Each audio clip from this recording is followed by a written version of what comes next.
See me, right? All right, beautiful. Everybody can see me. Shalom, shalom. Right, we are the Hebrew. Well, it's your brother Kadasha now back at it again with another live lesson, right? Son salvation through the spirit and power of Yahweh Shemal Shah. And as always, before we start any lesson and every lesson that we do, we'd like to give all honor, all praises, and all glory to Yahweh, Ba'ashem, Yahushua, Ba'ashem, Makar, Kadah. Khan, right? Shout outs always to our elders, elder apostles, and elder bishops that rule well. Shout outs to the men that's diligently laboring in this truth through the spirit and power of Yahweh Shah. And to you Akim and Akwa, and to the men, women, and children that sincerely believe, that's holding on to this faith. To you I say shalom. Right, brother Kadash now back at it with another live lesson. Right, unfortunately, the brother Aharon the lawyer is sick. You know, shout outs to the brother Shalom, Yahweh Shem Shah Barakatah. You know, may the Lord be with you in your household. You know, as you recovering from your sickness. You know, it's nothing serious, but you know the brother just under the weather, so I'm doing a solo camp today, right? And we're just gonna flow in the spirit. I don't really have a topic right now. But I definitely want to get into prophecy because prophecies are speaking right now, right? There's a lot that's going on, right? For example, in the news, you have a lot of drone sightings, right? They call them drones, right? And it's a culmination of many things, like with the drone sightings in New Jersey, you know, it's a culmination of Esau doing psyops on people, right? Trying to control the narrative by putting them drones out there. And also, you got the chariots of the Lord, as the people call UAPs or UFOs, as we know them as chariots of the Lord. They're out there, right? People call them orbs. People call them many other names, right? But those are the chariots of Yahweh Shem Shah that are piloted by the angels, man. And they actually, I believe I seen a video of one of the chariots of the Lord shooting down the drones. You see what I'm saying? So they know that those are the they know that those chariots are extraterrestrial, but they're not telling the people. They keeping the people in the dark, and the people got answers and they don't know what the hell going on. But guess what? We gonna tell you through the spirit and power of Yahweh Shemal Shah that those are chariots, man. They called chariots of the Lord. The scriptures call them clouds, man. All right.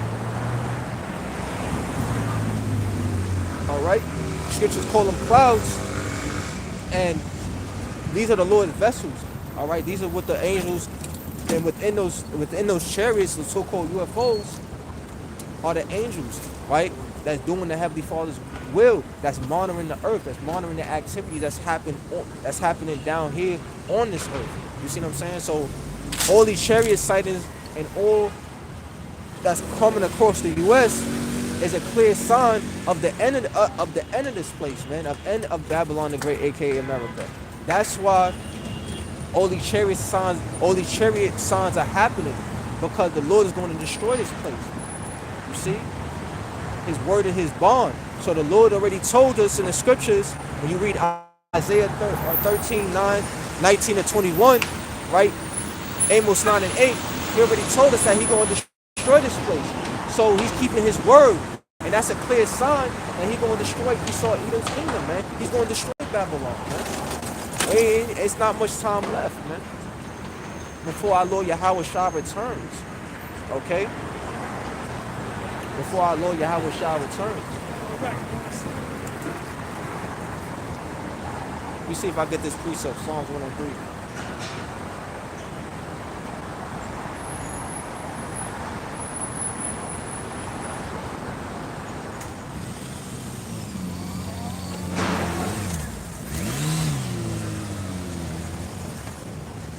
It's not a lot of time, so we rejoicing, we happy, all right? We are excited the fact that the prophecies are speaking. We're excited at the fact that the tensions keep rising between Russia and Ukraine. We're excited at the fact of potential nuclear fallout. We're excited at the fact of, right, of Trump getting in office and he pushing right? And having Elon Musk pushing the MOTB, because we know this is prophecy, and we also understand that with prophecy, right, it has to be fulfilled. It's going to be fulfilled. Because what it is, Lord said in Isaiah 55:10, that his word shall not come back onto him void.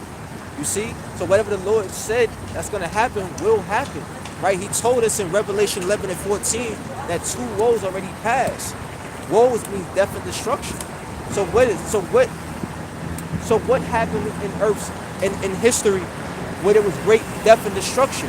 World War. You had World War One, World War Two, and now what? As the scriptures say, the third world coming quickly, right? So we approaching World War Three, man. And it's no more diplomatic speakings, right? There ain't gonna be no peace treaties. Trump ain't fixing shit. You see what I'm saying? He ain't fixing shit. He already told you he can't bring down the grocery prices, so he lied on that. Oh wow, another politician breaking his promise. But I'm not surprised, man. That's why the scripture says, more you that go down to Egypt, right? Looking on the Pharaoh, looking for the trust in the Pharaoh.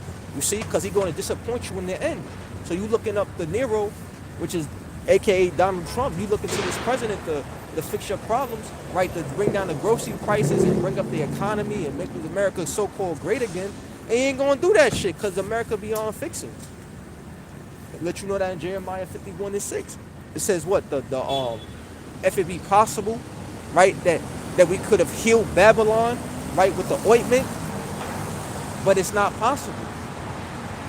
It's not possible because this place is destined to be destroyed, man. Ain't no fixing this place. Ain't Trump ain't going. He's a puppet anyway. He just did reading the script. He's an actor. Ain't nothing that he's going to do to fix this shit anyway. And y'all people gonna have a rude awakening in 2025. This upcoming year. Y'all gonna see it for yourselves, man. Y'all gonna see that Trump ain't gonna do shit. He can't fix the problems that he said he's gonna fix in his campaign. And then you're gonna realize you're in a worse case than you was before, man. You're in a worse case than you was before. But let's get in Psalms 103. See if I can find it.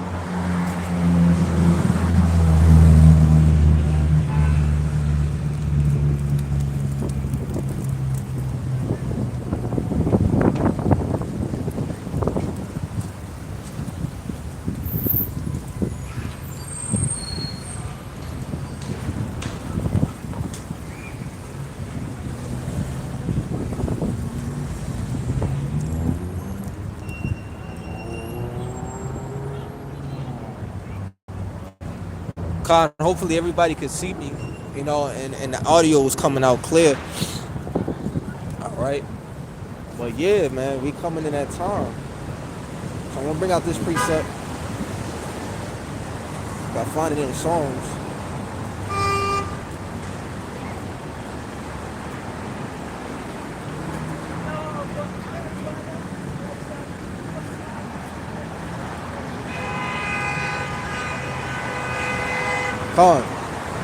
This is Psalms chapter 104 and verse 3. Who lay up the beams of his chambers in the waters. Alright, so that means what? That those so-called spaceships, which you call UFOs, had cloaking technology, man. Right? You even had what is that? The Air Force, right? The defense ministers, right, of the United States saying that these so-called UFOs, these UAPs, man, have technology that's more advanced than ours. You see what I'm saying? So that's talk about the cloaking technology that the so-called UFOs, or as we know them at Chariots of the Lord, has, man. All right, that's how they able to disappear in the air. That's how they able to move through the clouds, man. So when you see clouds that shape like UFOs, it could be the chariots of the Lord, man. It could be the chariots, you see, because they have that cloaking technology. Continue on, it says Psalms 104 and 3, who lay up the beams of his chambers in the waters, who make up the clouds his chariot, who walketh upon the wings of the wind. Again, that's cloaking technology. You see, you gotta have the spiritual eyes to see that, like I said, you might see clouds in the sky that look like so-called UFOs, and you think it's a cloud, but it's actually is a chariot of the Lord. You see, that's moving through the skies, man. Incognito, right in the skies. You see, so the chariot's always been around, man. It just now at this time they're making themselves known because we coming into that time, man, of great judgment. We coming in the time of the downfall of Babylon the Great, man. Right? And ain't nothing or nobody that's gonna stop it. This place is done. This place is done, man. This place is done, and we rejoice because we understand that this is our captivity. This is our prison sentence. This is where the Lord brought us over to serve for our iniquities, man. So we don't want to be here any longer, man. Why the fuck would I want to be in a place where the air is poison, the food is poison, right? I gotta pay taxes. I gotta pay all these bills. I'm backed on my rent, right? The women are out of order. The men are out of order. The whole family, nuclear family, all fucked up. This place is disgusting, man. They gotta go. And this is the sign of the destruction that's coming to this place, man. The Lord gonna fulfill His word, and that's what He's looking for, man. The destruction of this place. Fuck Babylon. That shit is garbage, man. It deserved to be in the trash heap, aka America. AKA America. It deserved to be in the trash heap. It's gonna be destroyed, right? We get another precept.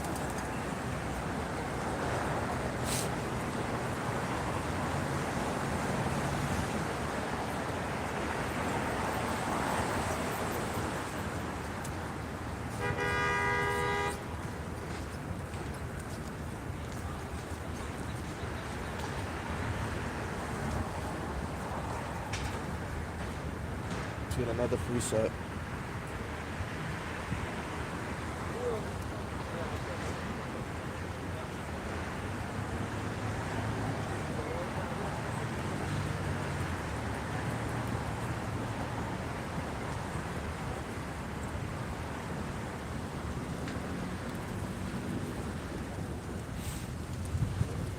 Matter of fact, let me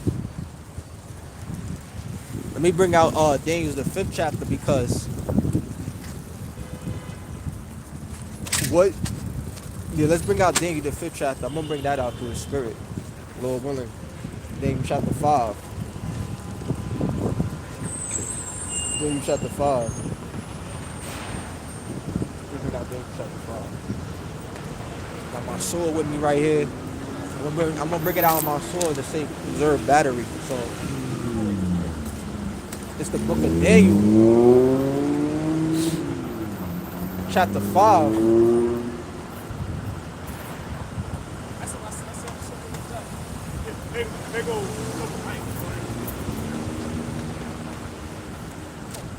And we'll start at verse 1. I love this chapter, man. Let's go into it. Daniel chapter 5 and verse 1. It says the handwriting on the wall, right? That's where the term comes from, the writing on the wall, because of what happened in this account. What happened in this account during the very end of the Neo-Babylonian Empire, right? So let's get into it. So this is Daniel chapter 1. Daniel chapter 5 and verse 1. Belshazzar, the king, made a great feast to 1,000 of his lords and drank wine before the 1,000. So him and his lords, right? You had others with him. They was all having this big dinner, right? Celebrating. And what were they using? What were they eating out of? They was eating out of the Lord's precious and holy things, man. Things that they shouldn't have touched because they fucking heathens. Not only are they heathens, but they not right. How dare they touch the holy things of the Lord? But yet in their pride and their arrogance and his power, right? Because he was so drunk with power, Belshazzar, so drunk with power, he thought that no evil was going to come onto them, right? As it says in Ecclesiastes 8 and 11, right? Because judgment is not executed speedily, therefore it's in the hearts of the Son of Man. It's set in the hearts of the Son of Man to do evil, man. Because the Lord didn't judge him right then and there. But he was wrong. He was going on. He was wicked for doing that. But we're going to get more into the account. Verse 2, it says, Belshazzar, while he tasted the wine, commanded to bring the golden and silver vessels which his father Nebuchadnezzar had taken out of the temple which was in Jerusalem. So these were holy cups and plates and vessels that he was eating out of, that he was sharing amongst his lords, man. That he was having at these feasts. That was in the temple. So this is sacred, right? Only the priest supposed to be in the temple. Not every Israelite have access to those holy vessels, man. Only the priests. But yet they took something sacred, right? Because Belshazzar is the grandson of Nebuchadnezzar. So he's taking the holy things that his grandfather took out of Jerusalem and he's eating out of it. Very disrespectful, man. It's a disrespectful with the heathen, man. So how could the heathens ever get salvation? How could the heathens ever be a part of what we doing, man? This is why in Ezra, I believe Ezra the fourth or the fifth chapter, the Lord, the men that was building the wall, right? The men that was building up the walls, I believe, of Jerusalem, told the heathens that they're not a part of they're not a part of the project, man. They can't get with this. The Gentiles, the heathen nations, right? Because there's two definitions of Gentiles.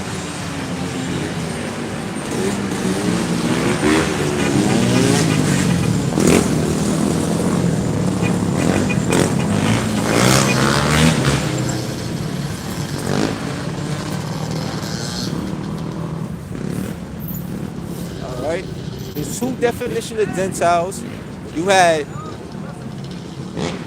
right? They can't get into this. You got two definitions of Gentiles. You got, right, non-Israelites or heathens from the other nation, and then you got Hellenistic Jews, man. Jews that was Hellenized during the time of the Greeks, man. Right? Starting with Antiochus Epiphanes the Fourth. All right, during that time period, you can read about that in Second Maccabees, the first chapter, because it goes into that account of how the Jews was Hellenized, man. How Antiochus Epiphanes the Fourth took over Jerusalem, that province of Jerusalem. He started Hellenizing the Jews and the Israelites that were living in Jerusalem, man, in that territory. And you had Judas Maccabees and his men fighting against that, fighting against the white man rulership, and was Antiochus Epiphanes the Fourth, right? He's a Macedonian, right? He's taking on the identity of the Japhites, but he's really an Edomite. That's why the scriptures say he's the first of his kind. He's an Edomite king, man. He's from Edom. Idumea in the Greek. He's from Edom. So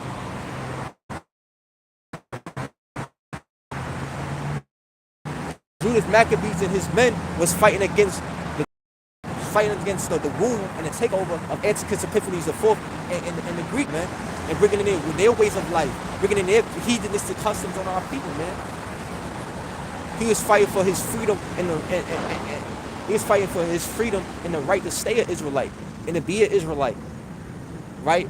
At a time where it was looked down upon and hated to be one. You know, to keep the Lord's statute commandments, to be fervent and have a zeal for Yahweh Shem Yahushua. Right? It was looked down upon by the heathen. It was even looked down upon by the 2/3, man. But we got that zeal. We got that. It's still the same way today as it was in our forefathers' time of Judas Maccabees, man. You know? We gotta keep like they kept the Sabbaths in secret. We gotta keep the Sabbaths in secret. The high holy days, you know?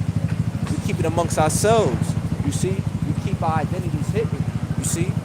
We hated and despised by all for the Lord Yahweh Shem Yahushua sake. They don't like us, they hate us in this world, man. Because we're not of the world. That's why we're not going to be received by the world. I don't give a damn. And you shouldn't give a damn at this point. At this point in the game, man, you shouldn't give a damn. Right? Because it's about pleasing Yahweh Shem Yahushua. We service to the Lord. We here to please the Lord. So, in pleasing the Lord, it's not about pleasing men. We're not men pleasers, man. We service to Yahweh Shem Yahushua. We here to please the Lord. And we out of the world. We not of the world. That's why in John 17:9, he says what? I pray for them. I pray not for the world, but for them you have given me. Right? For those you have given me. that all mine is dying, that all is mine are dying. We should paraphrase it. So we belong to Yahweh Shah, man. To Yahweh Bashim Shah. We belong to him. And we are his. So we're not worried about being man pleasers, man. We ain't worried about being man pleasers.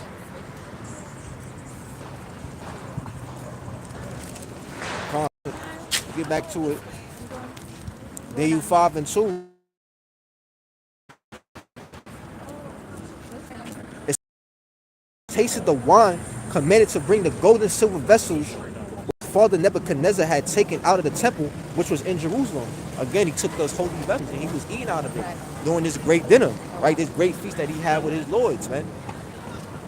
The lords that was working under him. Continuing on, it says, which his father Nebuchadnezzar had taken out of the temple, which was in Jerusalem, that the king and his princes, his wives, and his concubine might drink therein. So they were drinking out of these vessels that was sacred, that was disrespectful towards Yahweh Shema Shah. Right? Concubines were there, his lords, right? His wives was there, princes, right? All at this great feast, eating out of the sacred things of the Lord, man. That's extremely disrespectful. See what I'm saying? That's extremely disrespectful, man. Extremely disrespectful. Come on, man. You ain't supposed to be eating from those things. You ain't supposed to be touching those things. You a heathen. See, but they don't respect. That's why the scripture says in I believe Titus 1.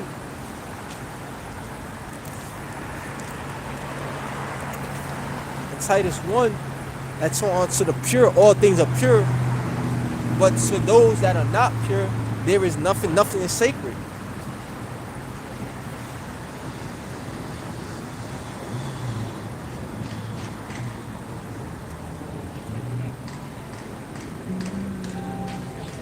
On Titus 1 and 15, it says, unto the pure, all things are pure, but unto them that are defiled and unbelieving is nothing pure. Right, because they were heathens. So they didn't give a damn about it. Like, no, they don't give a fuck about the vessels, right? Because they was heathens, you know? But see, they had to learn the hard way, all right? And that's what the Lord gonna do, because they've been doing this shit for a while, man. Using the sacred things of the Lord for their witchcraft, for their sorcery, probably doing this now, right? I speak as a man, they probably still doing this now, eating vessels, right? Out of the holy things that they got still from Jerusalem. You see? Eating out of those holy vessels. They fucking heathens, especially Esau, the elites and the powers that be, the Rothschild, DuPont, the Rockefellers, they probably still do that shit now. Having great dinners and eating out of those holy vessels for the Lord, man. The Lord gonna fuck these devils up. And all the heathens that joined up with him. See what I'm saying? But they still doing the same thing now. But you know it says, unto the pure all things are pure, but unto them that are defiled and unbelieving is nothing pure. But even their mind and conscience is defiled. See? Wicked, man. And that's not just speaking on its wicked Israelites, that's speaking on the heathen as well, man. But they heathen, so of course they're gonna be unbelieving. Of course their mind gonna be defiled, man. They heathens. That's why they call it heathens for the first place.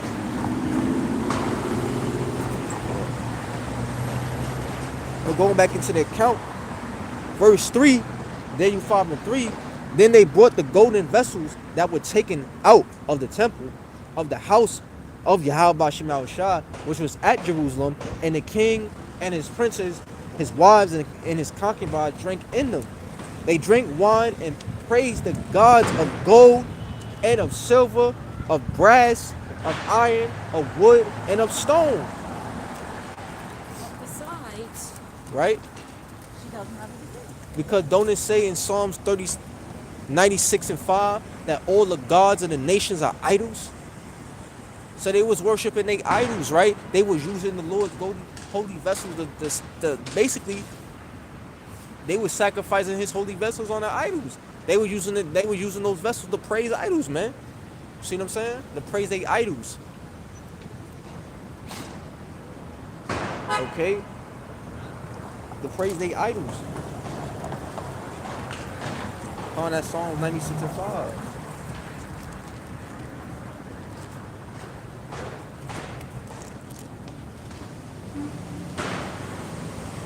Yep.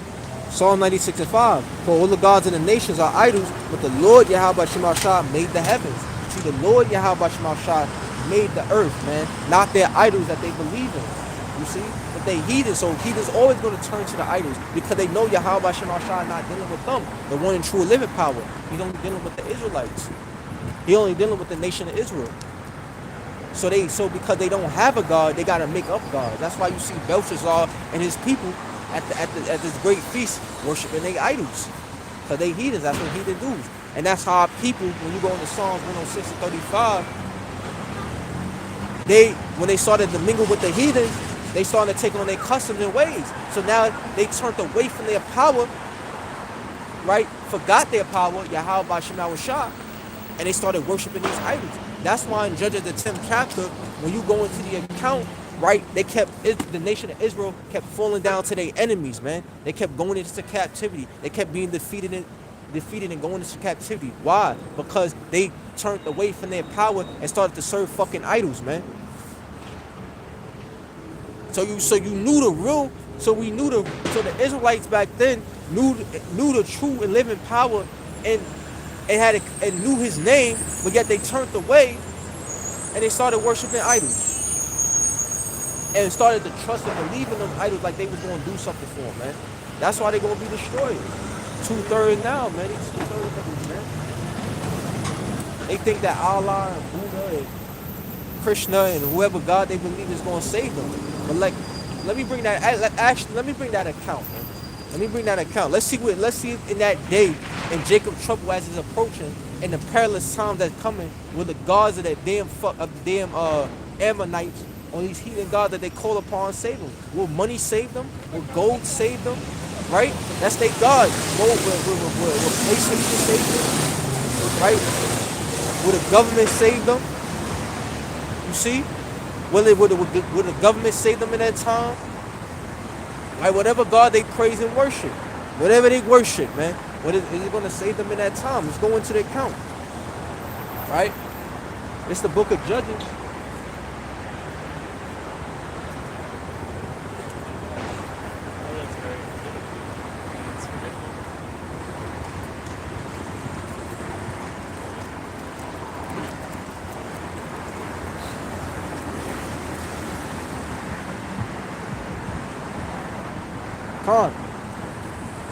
I go into the count real quick. I get to the point. This is Book of Judges, chapter 10. I start at verse 10.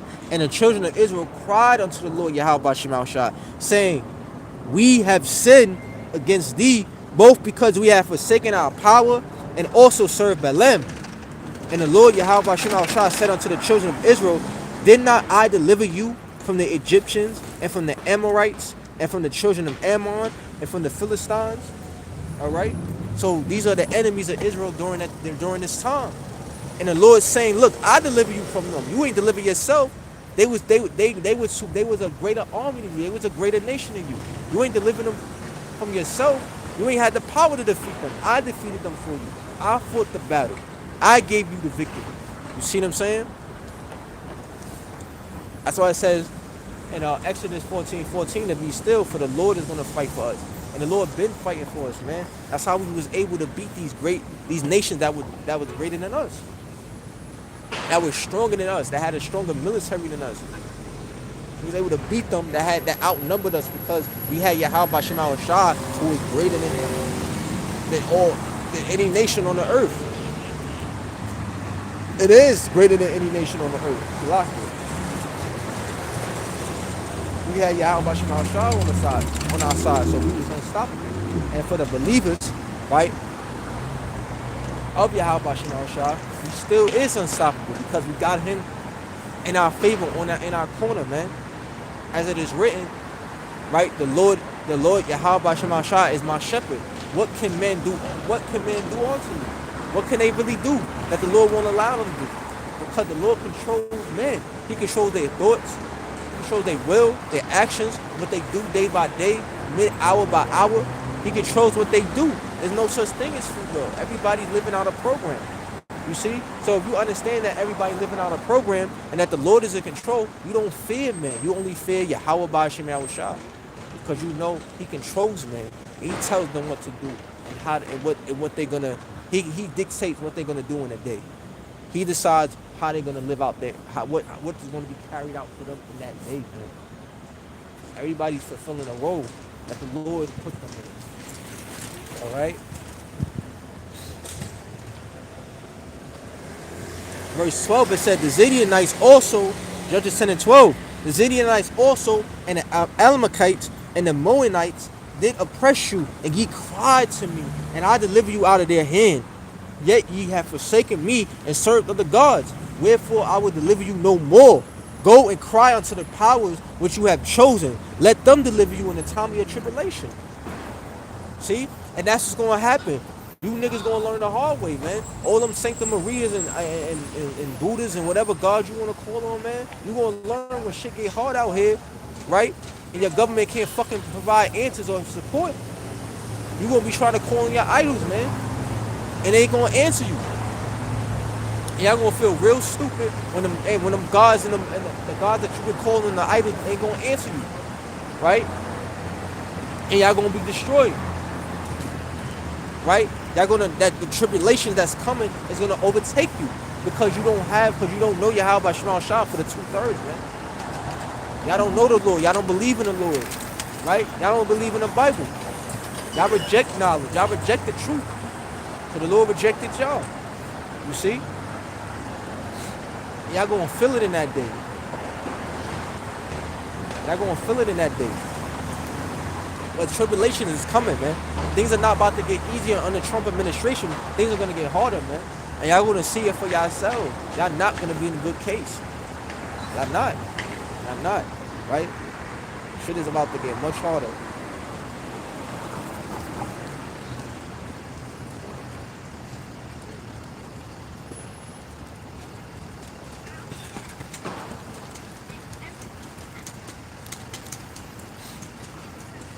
This is I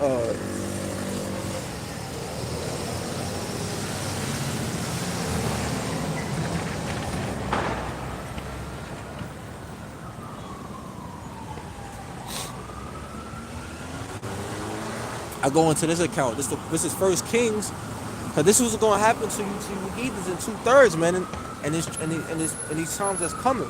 This is First Kings chapter 18 and verse 20.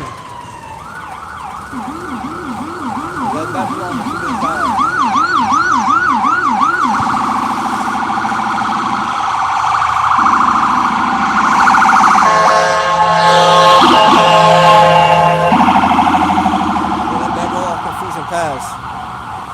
First Kings chapter 18 verse 20. So Ahab sent unto all the children of Israel and gathered the prophets together unto Mount Carmel. And Elijah came unto all the people and said, how long halt ye between two opinions? If the Lord Yahweh be power, follow him. But if Baal, then follow him. And the people answer him not a word. So Elijah addressing the whole nation like, look, if Yahweh is our power, follow the Lord. If Baal is the power, follow Baal. But make up your minds, man. Let's go back to Joshua the 24th chapter, right? Choose ye this day, I believe the 15th verse. Choose ye this day which God you shall serve, whether the gods of the Ammonites or the gods of your forefathers. But as of me and my father's house, we shall serve the Lord. Right? Joshua made up his mind. Right? Everybody in his household going to serve the Lord.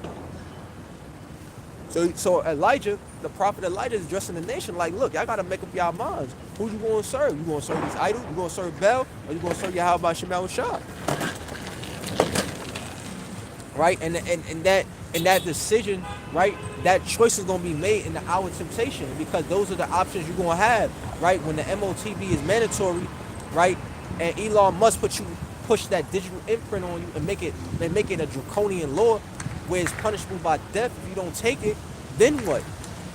Then what? You won't have the option, right? You either going to serve Satan by taking that mark, right? Or not, man. That our temptation is coming. You're going to have to take the mark or not. You see? The mark of the beast, the FRID microchip. That's going to be pushed. You're either going to take it or not. So these are the options. You're going to have to make up your mind. The same way how Elijah, the prophet Elijah, is telling the nation they got to make up their mind on what God they're going to serve. We, in that our temptation, is going to have to stand firm on what we believe in, right? If you serving Yahweh Shema Shah, you standing for Yahweh Shema Shah, you ain't going to take that chip because the Lord going to be with you. He's not going to allow you. He's going to put the spirit on you not to take the damn chip. But if you not his, then you going to take that chip. You're going to fall under pressure, man, because they going to pressure the people, right, with the persecution of death, man. Trump said he going to bring back the death penalty. So when Elon Musk and his administration, Elon Musk and the other dude, the Indian guy, I forgot his name, working together to make the MOTV mandatory, right? The FRID microchip, they're going to make it mandatory in the States. Then what? Right? Then Trump will probably even have the depths of those that refuse to take the mark, that refuse to take the Neuralink. He going to have that shit televised. To use fear as a tool of control. You see what I'm saying? He going to use fear as a tool of control so that when people see the beheadings on live TV of those that didn't take the mark, right? It's going to scare the shit out of people, and people going to comply. So they're going to have fear and comply. They're going to comply out of fear, right? And they're going to take that damn mark, man, and serve they master Esau, right? Serve that damn devil, the physical counterpart of Satan,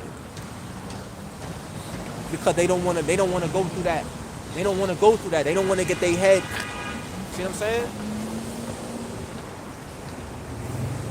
They don't want their head separated from their body. So it's going to bring fear them to get that mark. Whether they get the implanted on their right hand or in their body or in their forehead, they're gonna put it in their body. They're gonna merge with technology, man.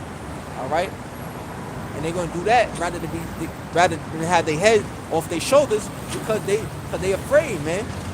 They don't want to go through that. They're gonna hold on to their life. That's why they're gonna lose it in the end. Because everybody that takes that mark is gonna be hit with a missile, man. Gonna be hit with an ICBM missile. Look, I just seen I did a lesson yesterday. I did a lesson earlier today, early this morning, very early this morning, and we were speaking on the Ashras-Nik, right? How Putin was saying that he got a missile called the Ashras-Nik missile that's basically 4,000 degrees Fahrenheit, and that everything that it hits is going to obliterate and really melt to ashes, man. Like he literally on live TV saying this. So I was talking about that in the lesson, right? And he's saying like, look, he was like, the sun Fahrenheit is 6,000 degrees, between 555 to 6,000, and he was saying that the missile, the Ashras-Nik missile that he created, right, is 4,000 degrees Fahrenheit. So basically, in layman terms, that missile, that Ashras-Nik missile, is closer to the heat of the sun, man. So he got a missile that's hot, just as hot as the sun. So imagine what would happen if that missile get launched in like a place like New York City or LA, Chicago or DC, or these major populated areas, man. It's gonna do serious damage. There's no escaping that, man. That's fulfilling prophecy, as you read, and I went into it at the lesson, 2 Peter 3:10. The earth, everything on the earth shall be melted with fervent heat. That's that fervent heat. Fervent means intense, man. The intense heat is gonna come from the Ashras-Nik missiles, like the Ashras-Nik missiles, man. From them ICBM missiles and the Ashras-Nik missile, man. Intense heat, all right? So we coming in that time. That time is here, man. So everybody that take that mark, as you read in Revelation 14, is going to be destroyed by the missile. They're going to get burnt alive, man. Burnt alive. Because those, and I'll see you guys again, but those chips, the chips that's going to be mandatory soon, it's a radio frequency inside of it So it's going to probably interact with the missile, and it's going to just hone in on these people and start just boom, boom, boom, boom, boom, hitting them, man. See what I'm saying? So you gotta, so we understand, like, the Lord gotta really hate you to allow you to get that mark, man. Because everybody that get that mark is gonna burn alive. There's no escaping it. There's no escaping it. The only one that's gonna escape is the elect. Is the elect of Yahweh Shemal Shah. Those are the only ones. Those are the only ones.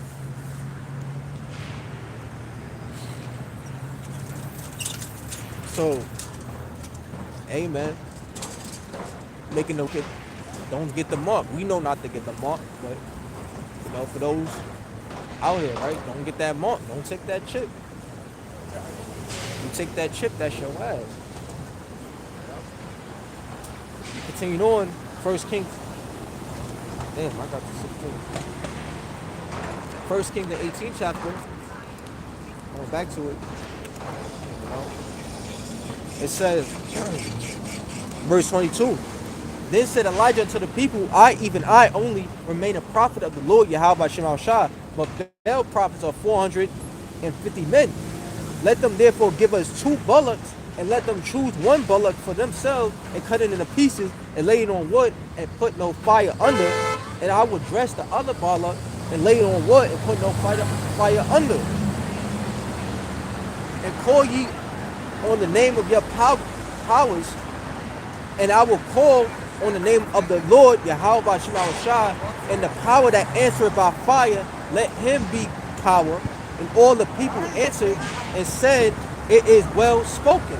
So in other words, right, Elijah is dressing the people and the prophets of Baal like, look, we're gonna make an altar, and right, we're gonna take 2 bullocks, right? I'm gonna take 1 bullock to make a sacrifice. You take 1 bullock to make a sacrifice, right? We're gonna lay them on the wood, right? We're gonna lay them on the wood, and we're gonna see, right? We're gonna call on our powers and see who our power and see who get answered.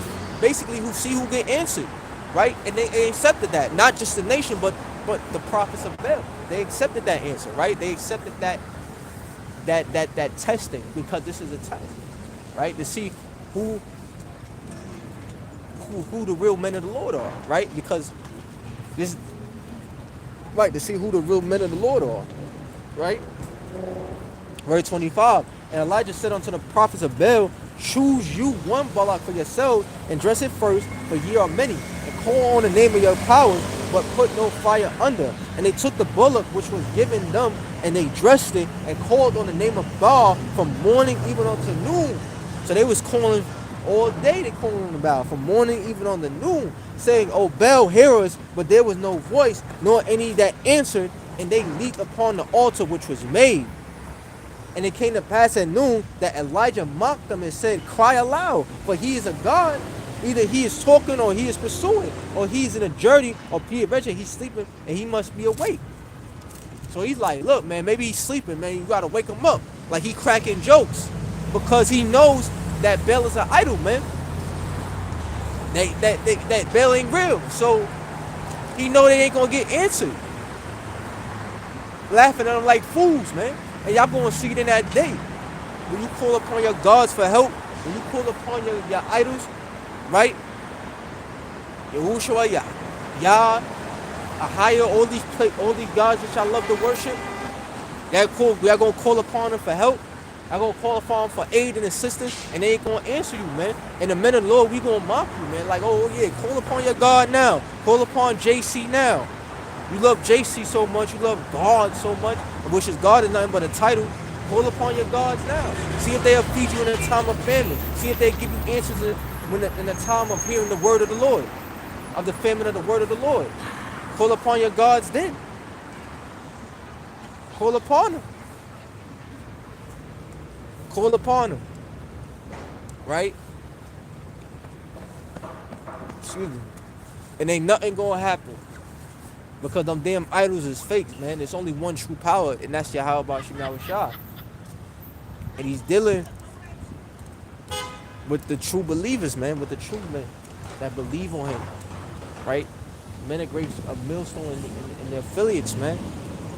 And the men that follow the right doctrine, dealing with those men. Because they rightly dividing the word of truth. Excuse me, a stretcher. Rightly dividing the word of truth. As it is written, right? What's he paraphrasing? So let's go into it again. Verse 26. No, verse 27. And it came to pass at noon, I read verse 26 again, and they took the bullock which was given them, and they dressed it, and called on the name of Baal from morning even unto noon, saying, O Baal, hear us. But there was no voice, nor any that answered. And he leaped upon the altar which was made. And it came to pass at noon that Elijah marked them and said, Cry aloud, for he is a God. Either he is talking, or he is pursuing, or he is in a journey, or peradventure he sleepeth and must be awakened. And they cried aloud and cut themselves after their manner with knives and lancets till the blood gushed out upon them. So they was cutting themselves, man. So they felt they really believed in these idols, man. And that's how you stupid Christians and heathens gonna be in that when the tribulation start coming about, right? As things get worsened, right? As if you're coming in every portion of famine, but they're gonna take down TikTok. It's great. It's a great chance they're gonna take down TikTok on January 19th. So we coming into the famine of hearing the word of the Lord. So you gonna cry your God for answers. You gonna cry your God for aid. You gonna cry your God for help when shit gets bad. When shit really start hitting the fan. When things get really rough out here, right? And just like the prophets of Baal, you gonna be cutting yourselves and doing all type of crazy shit that try to get the attention of your idols, man. It ain't gonna work because they idols for a reason. They fake. Y'all bug the hell out. Y'all idols is fake, man. Yeah, you're gonna realize in that day when shit hits the fan that you believed in a strong illusion. You're gonna realize you're gonna have a rude awakening on that day. You're gonna realize on that day that you thought that what you believed in wasn't the truth, was a lie. And I can't wait, man. And that's a hard pill to swallow. Not only that's a hard pill, but that's the best dish served cold. To believe that this whole time you was calling him JC and JC was walking with you, and you thought he was the Lord, and you thought the Lord was on your side, and then when shit hits the fan, you calling upon JC and there's no answer, there's no response, there's no help, and you won't realize you're on your own. That's gonna be the dish served cold, and that you're gonna see that everything that you believed in is a lie. That's why you have these Christians coming about trying to come to camps, right? Bothering us. We don't believe in what you believe in, right? We don't subscribe to that Christianity. We don't subscribe to what they say in the churches, right? Leave us the hell alone. But they gonna try to come to us and bring on their rhetoric, they dogma, because they bugging out. Because now through what the men of the Lord is saying, what the teachers are saying, the real men of the Lord and the teachers, right, starting with the elder apostles on down, what the true men is saying and bringing out this word, they realize what they believe in is a lie. So now they trying to save face and come to camps and, push that Christian dogma shit on us. Listen, we're here to set the record straight. We confident in what we believe in. As it's written, let every man be fully persuaded in his own mind. So we confident in what we read. We confident in what we believe in. We got a strong foundation. We stand on a rock, which is Yahweh B'Shem Shah. You don't got to prove to us anything, right? Share your gospel, right? Keep your gospel and your beliefs to someone else, man. Y'all Christians come to us, we just want to straight annoy y'all, because we don't got time for it, man. Right? Y'all completely gone. As it is written, 2 Corinthians 4:4, if the gospel be hid, it's hid to them who are lost, because y'all lost souls, man. And we ain't here to save lost souls. We here to save the fish and the elect, to help seal the elect. That's what we here to do, to bring out the word so the elect can hear it. The elect can hear it and be sealed. That's what we here to do. Damn Edomites, man. So disrespectful, bro. I can't wait to really fuck them up. Can't wait. old demon, man. But continue on, it says, First Kings, can't wait to put these devils in slavery, man. Edomites, I can't wait to put them in slavery. I can't fucking wait. And they so disrespectful, and they so entitled, and they feel like they had the right to just come in somebody's space and try to disrespect somebody's space. Right? I can't wait till that day where the Lord makes us hunters of men and we get the fuck y'all up, man. Cause I'm gonna really like we meditate upon terrors from time to time, man. But when the Lord put his anger on us, man, I'm gonna really fuck y'all up, man. Me and my brothers, man, we gonna really fuck y'all up. But y'all some disrespectful ass niggas, man. We gonna really fuck y'all up. Can't stand Esau, man, because he's so entitled. Even these low-level Edomites, they ain't got shit, feel so fucking entitled to disrespect somebody's space and then come into it and just do whatever they want, man. No respect.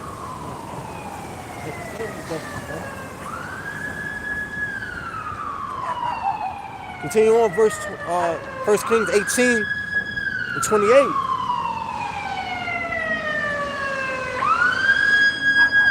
Babylon.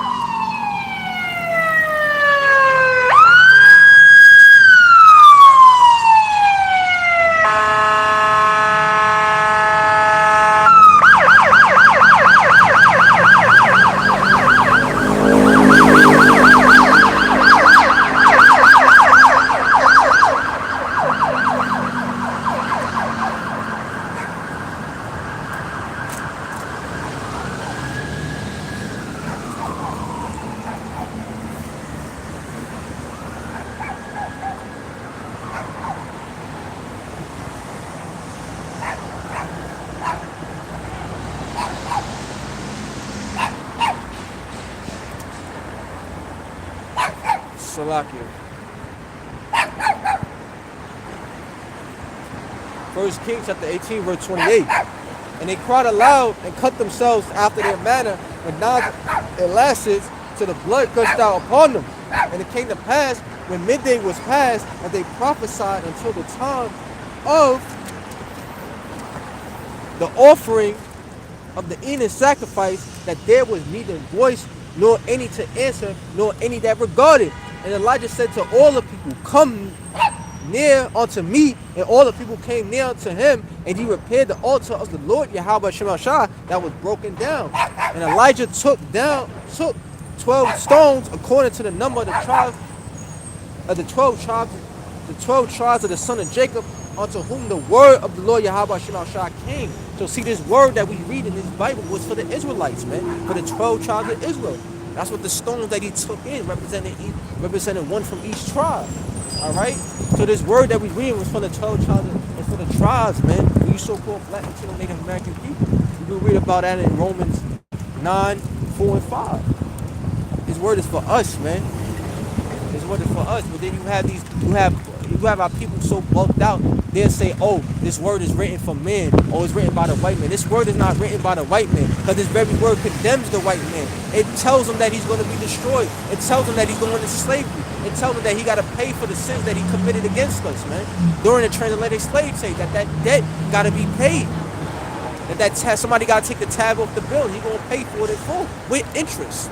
You see what I'm saying? So this word is not written for the white man, but because our people are so bugged out in laws, they'll say shit like that. They say shit like that ignorantly, willfully ignorant, not understanding that this very word condemns them. Every word, man, it condemns them. Right?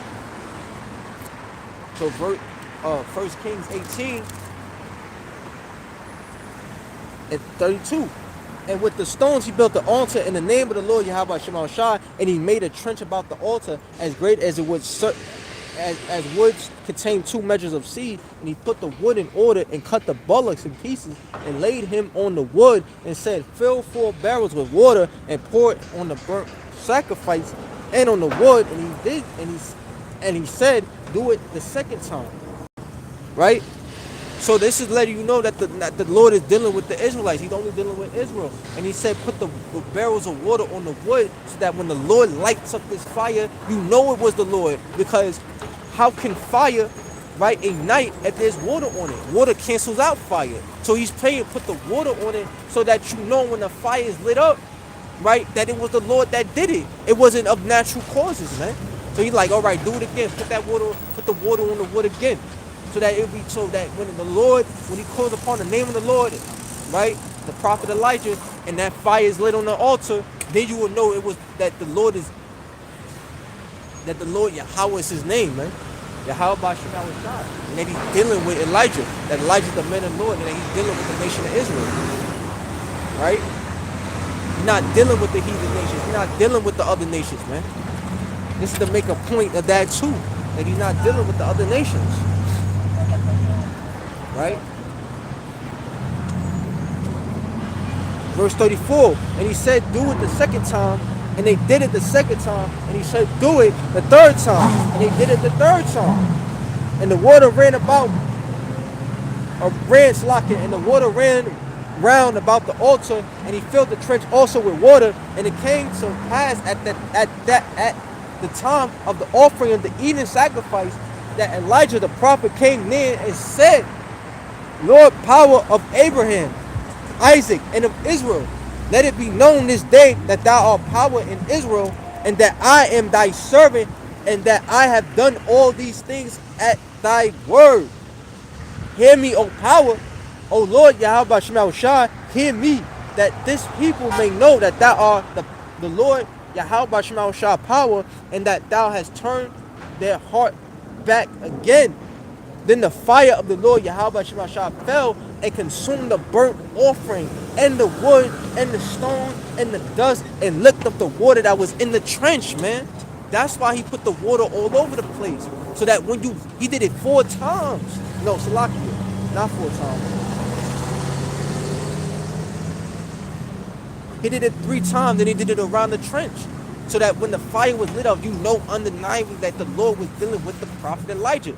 And that what? He's only dealing with the nation of Israel. He did this and showed them like, look, I'm your power. I'm not the power of Baal, right? That the Lord not dealing with the heathens, man. Lord not dealing with those, like I said, with the heathens. All right, that his name is Yahweh Bashim Shah. To get that clarity, to get that understanding.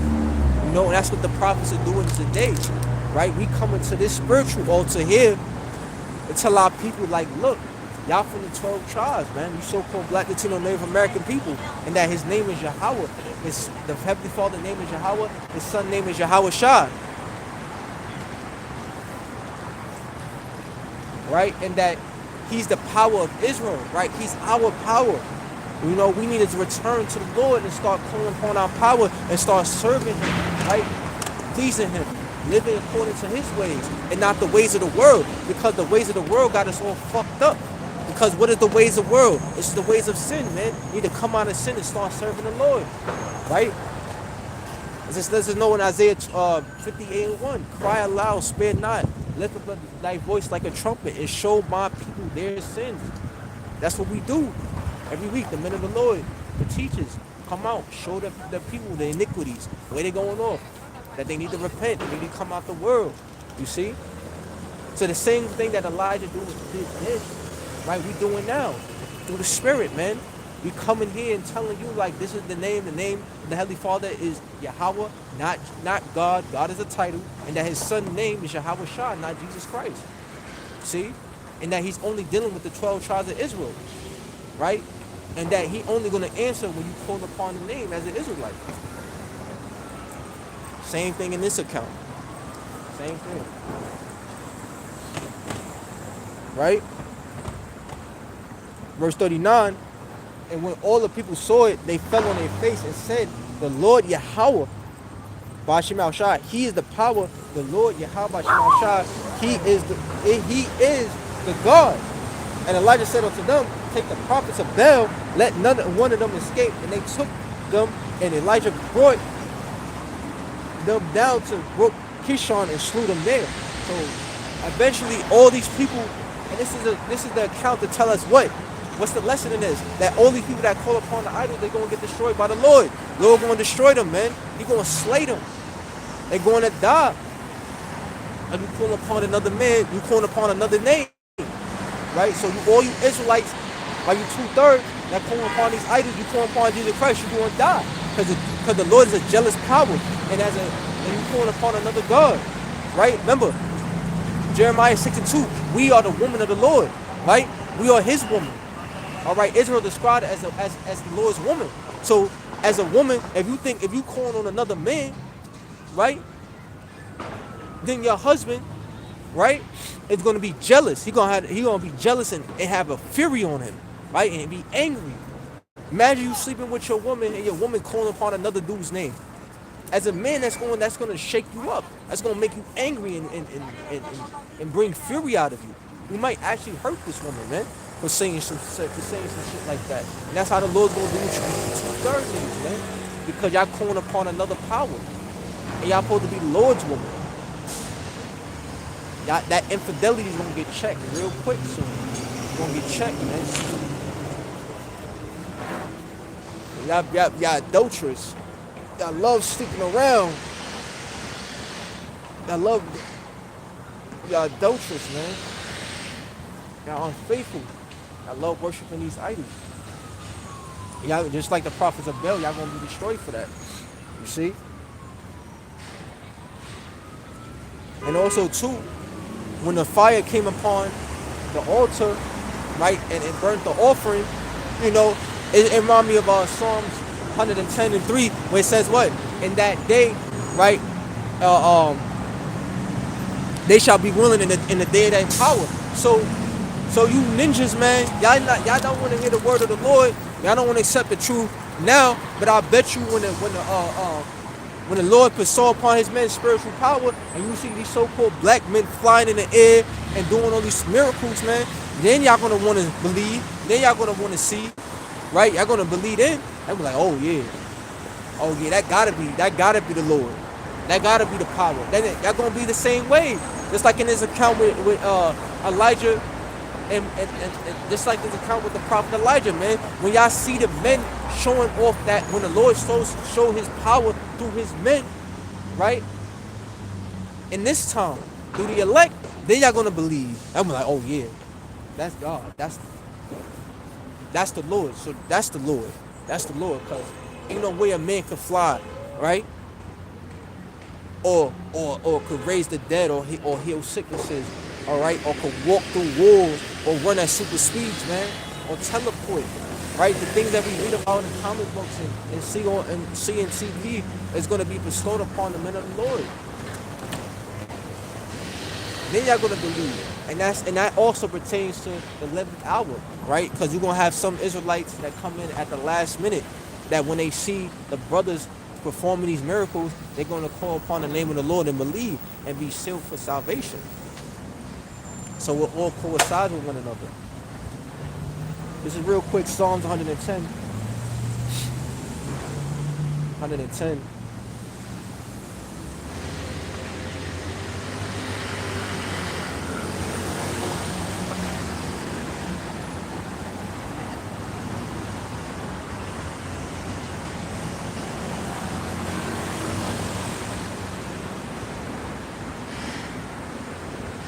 Verse 3, it says, thy people shall be willing in the day of thy power. Right? So when, I just broke that down. Basically, when the Lord bless the elect men with spiritual powers, okay? And they see these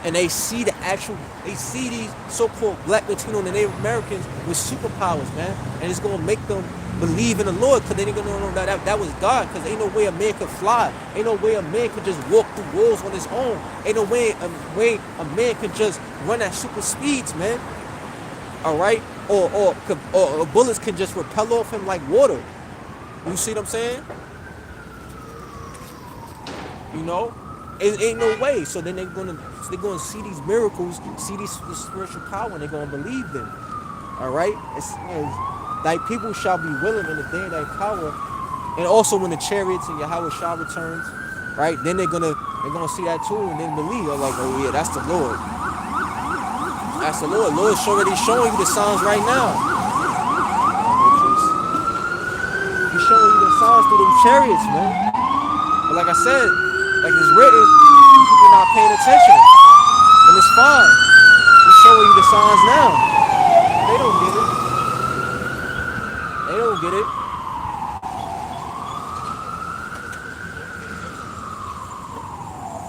They don't get it.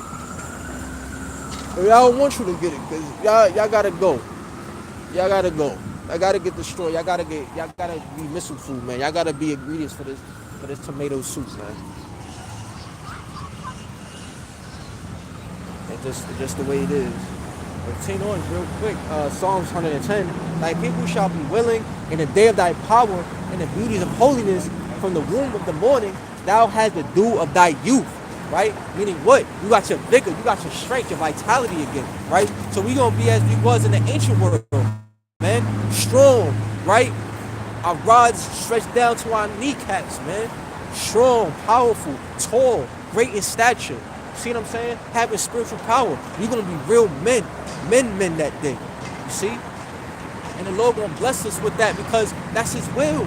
That's His will. And that's what we're looking forward to. This is what we're looking forward to, you know? This is what we want, you know? I would love to have spiritual power, man. I would love to, just like you brothers and sisters out there that have that changed body, those new bodies, man. Not to be in this corruptible, fucked up body. As let us know in 1 Corinthians 15 and 58. I don't want to be in this fucked up body. This shit get old, it ages, it gets sick, it gets exposed to elements. You gotta fight evil spirits and demons, right? This flesh is a demon, you gotta fight that. Like, come on. Like, I want a new body too. I want a perfect body. I want a sinless body, man. An incorruptible body. So we all want the same thing. Ephesians 4 and 5. One God, one Lord, one gospel. We all in the same mind. Like, yo, we want this. We want Babylon the Great, aka America, to be destroyed, right? For these missiles to pop off, for World War III to get started. See what I'm saying? For this thing to turn nuclear, be ready for the kingdom, and be ready to get the hell up out of here, man. Fuck this place. Let these niggas die in this place. What did the Lord say? Let the dead bury the dead, man. Because they love this place. Let them have it. Let them have it. Let them soak it up, bask in it, have fun, party in it, drown in it. Let them enjoy this world for the little time it's here. Because the Lord already divided this kingdom up in His way, and He waited, and we see it lacking, and now He's going to destroy it. That's what the chariot's there for, as a sign for this place destruction, man. And you're going to see more chariot signs, right? But, you know, Esau going to spin it all, control the narrative and say, oh, they drones. Some of them might be drones, and then some of them going to be chariots. Because you had one chariot flying over New Jersey, right? And they said they called it at Ezekiel Will. Why they called it Ezekiel Will? Because they needed to go back, because they know what's going on, man. They knew that some of them sightings are not drones, that they are actual chariots, man. And they went into the scriptures and was reading Ezekiel the 1st chapter where it talked about that, right? About that chariot that looked like Ezekiel will, man. And you're gonna see more chariots like that. More chariots that look strange and yeah, that look strange. I could put it that way. That's different, you know? And this is all signs of the end. We at the end of the end, man. His kingdom is over. This place is up. Lord is coming back to do damage to fuck y'all up, man. To fuck y'all up. That's why it's called Judgment Day. Everybody's gonna get judged. You know, nobody's gonna escape this day of judgment. Nobody. Everybody's gonna get judged. Everybody's gonna have to make an account for in the day of judgment. Everybody gonna have to answer to the Lord about what they said, about what they did, the disrespect they showed to His men, the disrespect they showed to the word, all this mocking and scoffing, all the name calling, all of that. They gonna have to answer for that, man. Lord coming back to do damage, man. These are the signs that He's coming back to really fuck y'all up, man. We just hope and pray that we on the right hand side, that we in His favor and not on His wrath, because He's gonna bring wrath to you people, man. Here to tell you, He's gonna bring wrath. So keep playing if you want to, laugh it up. You know, Lord gonna bring down that wrath. So now I want to get into I want to really get into that Daniel the 5th chapter.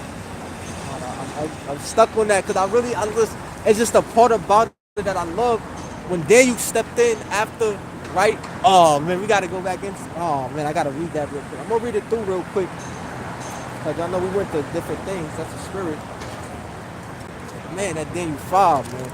Woo! When the Lord talks about divine the kingdom and how Daniel stepped in and he answered Belshazzar's questions, and he stepped in, answered Belshazzar's questions, and broke down the message, the writing on the wall. That's fire. I just want to read it because it's profound and it makes an impactful point. Like, yo, the Lord doing the same thing. The writing is on the wall. The chariots of the sons are the writing on the wall. That's the writing on the wall. Like, yo, we gotta we gotta get into Daniel 5. We gotta go back. We got to. Right?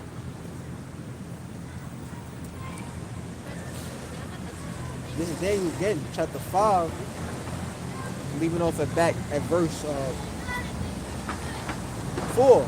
It says they drink wine and praise the gods of God and of silver and of brass, of iron, of wood, and of stone. So again, Belshazzar having a great dinner, a great feast with his concubines, his wives, his princes, and his lords with him, right? And they all eating out of the holy vessels that his father Nebuchadnezzar, right? Because Belshazzar is the grandson of Nebuchadnezzar, right? Nebuchadnezzar acquired the holy vessels out of Jerusalem, right? So he took these holy vessels, right, and he's eating out of them, right? And he's using it to praise right, and they praising their idols, right?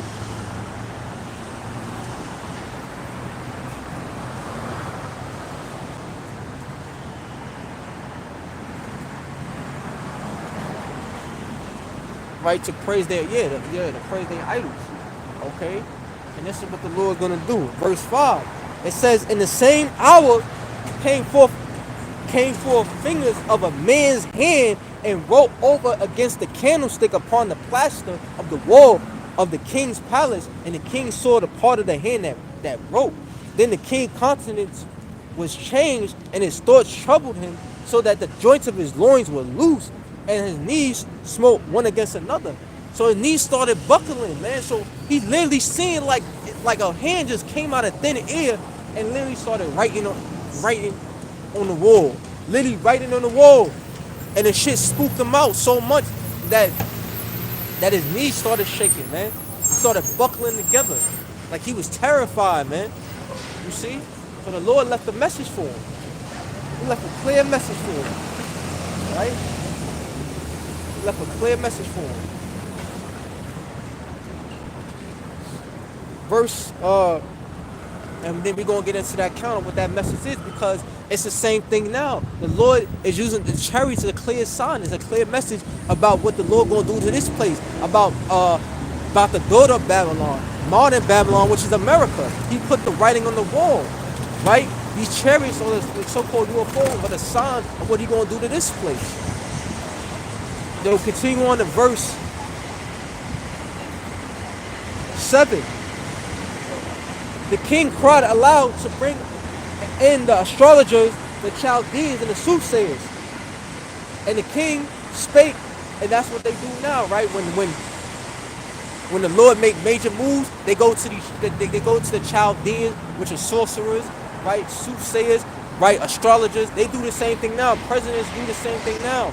Right? These politicians, they do the same thing now to find out what is going on. They doing that right now to find out what are the so-called UFOs are. They know those are chariots of the Lord, man. But they not telling y'all. They not telling y'all, man. They do that same thing now. They do the same thing now, right? They doing the same thing now. Okay? To find out what's going on. To try to get an understanding of the Lord's movements, of what he's doing. They go to the soothsayers, the Chaldeans, right? These sorcerers, these astrologers, right? Those that are wise or proficient on the left-hand side or in wickedness. We try to get answers on what's going on. See? To get insight, to get understanding.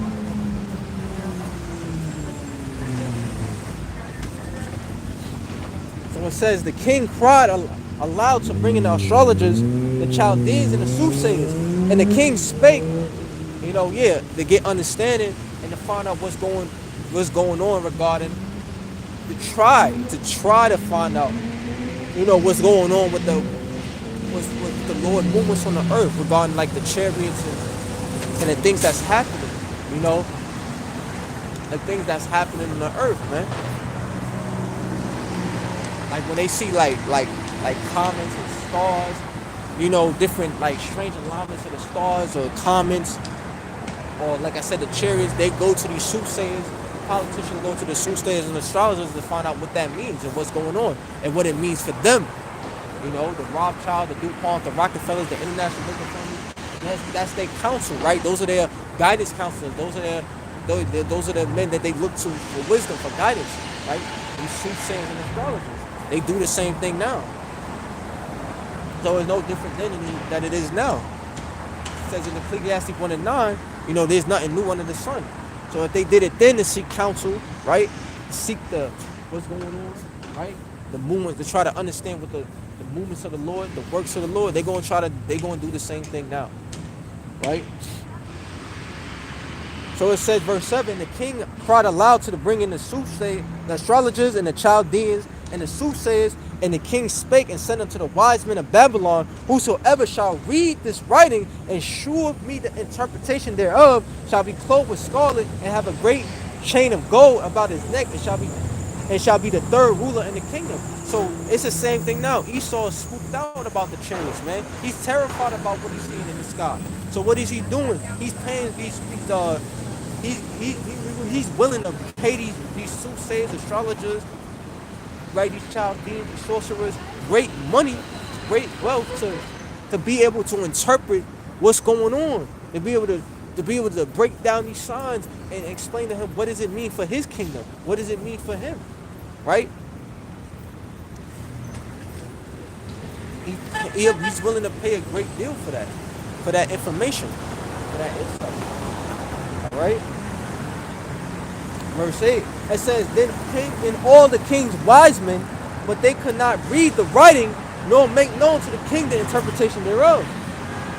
Then was King Belshazzar greatly troubled. How you doing? Shalom.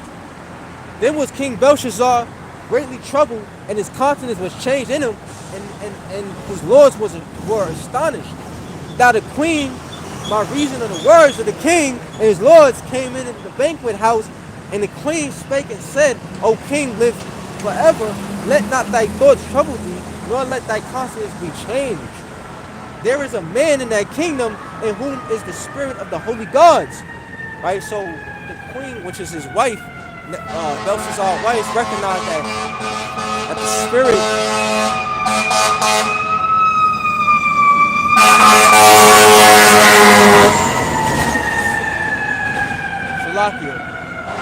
Belshazzar's wife, right? The queen Belshazzar's wife recognized that the spirit was on Daniel, right? That he had wisdom, that wisdom was on Daniel, that spirit of wisdom was on Daniel. See, she recognized that. She telling him like, look, basically he could break it down for you.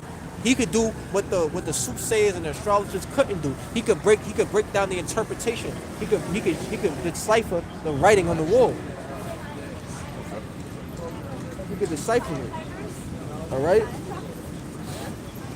So verse 11 it says, there is a man in thy kingdom, Shalakia, and in whom is the spirit of the holy gods, and in the days of thy father light and understanding and wisdom, like the wisdom of the gods, were found in him, whom the king Nebuchadnezzar thy father, the king, I say thy father, made master of the magicians, astrologers, Chaldeans, and soothsayers. So Daniel was wiser than them all. He's wiser than the magicians, the soothsayers, the Chaldeans, right? And the astrologers, man. He's gonna break down what they couldn't. He's gonna break down the message, the writing on the wall. He's gonna decipher it. And this is what the king is saying, that he can decipher. He has the ability to do that, right? That he's blessed with that gift, because only the men of the Lord. Remember, it says in Amos 3:7, all right, that what the secrets are only showed to his servants, the prophets. So Daniel was a prophet because he understands the secret. he understands what this message really means. And he's going to break it down to Nebuchadnezzar right now as we go forward into the account, right? Because I'm paraphrasing. Let me bring that out. Amos 3 and 7.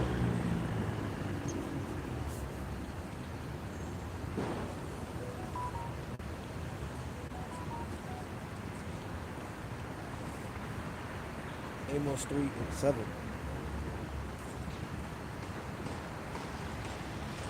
This is Amos chapter 3 verse 7. It says, surely the Lord power will do nothing, but he revealeth his secret unto his servants, the prophets. Alright? So that's how we know what's going on. That's how we know what them things, we know Salakia. We know what the so-called UFOs are. We know what the prophecies in the scriptures. We know what's going on in the earth. We know how it lines up with prophecy. Because we, and Lord willing I say this humbly, we are the servants, the prophets, man. We are coming back in our lot. It's not a coincidence that I'm standing out here doing the work, teaching. Because this is my lot, man. You come back in your lot. You come back in your lot. And that's why you men out there, it's sincere brothers, y'all, that's why y'all out there teaching, doing the work. Because y'all come back in your lot, man. This ain't new for us. We've always been doing this, man. We've always been teaching this word, bringing out the truth, bringing out the prophecy. We've always been prophesying, man. From the ancient times until now, we've always been prophesying, man. I believe that through the Spirit. We've always been doing it. This is our destiny, man. This is our destiny. What was that? But that's why we understand the prophecies and what they mean. Lord willing, we be the servants, because we are his servants. Lord willing, we are those men, those prophets. Lord willing. I hope I'm a prophet. I hope you brothers are prophets. Lord willing. Say that humbly. That we because we believe we have the 100% full truth, and that we are doing this work of sincerity. So Lord willing, we are the men of the Lord. Lord willing, we are of the elect. Lord willing. All right, and that we stay the course to the very end. Again, Lord willing. So Daniel chapter 5,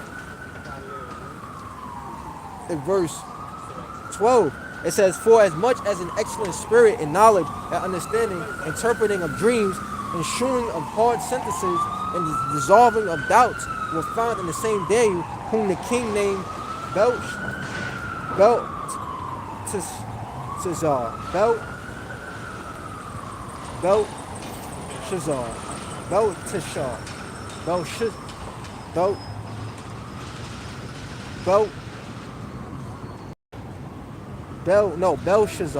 This is Belshazzar. This is Belteshazzar. Belteshazzar, right? So that was his Babylonian name during the time of the Neo-Babylonian Empire. Belteshazzar, not Belshazzar, right? Belshazzer.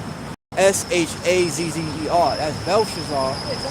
And then Daniel's Babylonian name, right, that they called him was Belteshazzar. Belt, like Belteshazzar. Belteshazzar. You have Belshazzar. It sounds similar, but it's not, But continuing on, it says, were found for as much as an excellent spirit in knowledge and understanding, interpreting of dreams, and showing of hard sentences, and dissolving of doubts were found in the same Daniel, whom the king named Belteshazzar. Now let Daniel be called, and he will shew the interpretation. Then was Daniel, in verse 13, then was Daniel brought in before the king, and the king spake and said unto Daniel, art thou that Daniel, which are of the children of the captivity of Judah, whom the king, my father, brought out of Jewry? Right, so he's saying, he basically addresses like, aren't you a Judite, right? Aren't you from the tribe of Judah that was brought out of captivity, right? That was brought out of Jerusalem? Right? Verse 14, he said, I have even heard of thee that the spirit of the gods is in thee, and that light and understanding and excellent wisdom is found in thee, right? And that the Lord is basically, that was Belshazzar, right? B-E-L. Way of saying that this is, that the Lord was dealing with him, that the spirit of wisdom was on David, all right? And that the Lord was dealing with him. Okay? Verse 15. And now the wise men, the astrologers, have been brought in before me, that they should read this writing and make known unto me the interpretation thereof, but they could not sure the interpretation of the thing. And I have heard of thee that thou canst make interpretations and dissolve doubts. Now if thou canst read the writing and make known to me the interpretation thereof, thou shalt be clothed with scarlet and have a chain of gold about thy neck, and shalt be the third ruler in the kingdom. So the reward that he gave to the soothsayers, the magicians, the astrologers, right? If they could break down the interpretation, right, decipher the writing on the wall, that scarlet, gold, and being the third ruler in the kingdom, right? He's passing now. He's giving that opportunity to Daniel. He's saying, hey, if you could decipher this writing on the wall, I give you this as a reward, right? So this is Daniel's response coming up. Verse 17. It says, then Daniel answered and said, hold on, let me just check the battery. It's locked. Yeah, all right, we got battery. I just had to check the battery, make sure everything was good. All right. So this is Daniel 5 and 17. Then Daniel answered and said before the king, thy gifts be to thyself, give thy rewards to another, yet I will read the writing unto the king and make known to him the interpretation. So he said, I don't want your gifts, I don't want your gold, I don't want none of that. I don't want your gold, scarlet, I don't want to be the third ruler, I don't want none of that. I'm going to do this for free, right? It's my pleasure to give you the decipher the code and break down the writing on the wall. It's my pleasure, right? Verse 18, O thou king, the most high power, Yahweh by Shemal Shah, gave Nebuchadnezzar, thy father, a kingdom and majesty and glory and honor. Right? Because when you read Daniel, the second chapter, where it talks about that statue that Nebuchadnezzar had in his dream, right? The Babylonian kingdom represent the golden head, man. So that was like the top hedonistic kingdom of that time. When you compare it to the other kingdoms, because it was a giant statue, right? And it had different in different parts of the statue, it was a giant statue of a man, and different parts of the statue's body represented different kingdoms, man. So the Babylonian kingdom, the Neo-Babylonian kingdom, right? The kingdom that Nebuchadnezzar was in, right? That was the golden head, That was the top kingdom, the top hedonistic kingdom at that time, right? When you compare it to the other kingdoms, you see, that was the top kingdom of the heathens, man. The Neo-Babylonian Empire. You see, it was a great kingdom.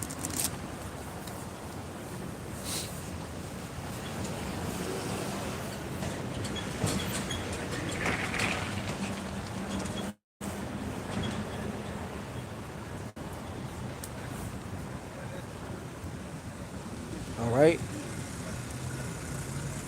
This is Daniel 5, again in verse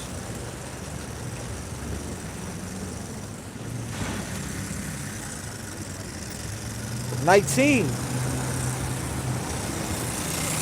It's for Salakia.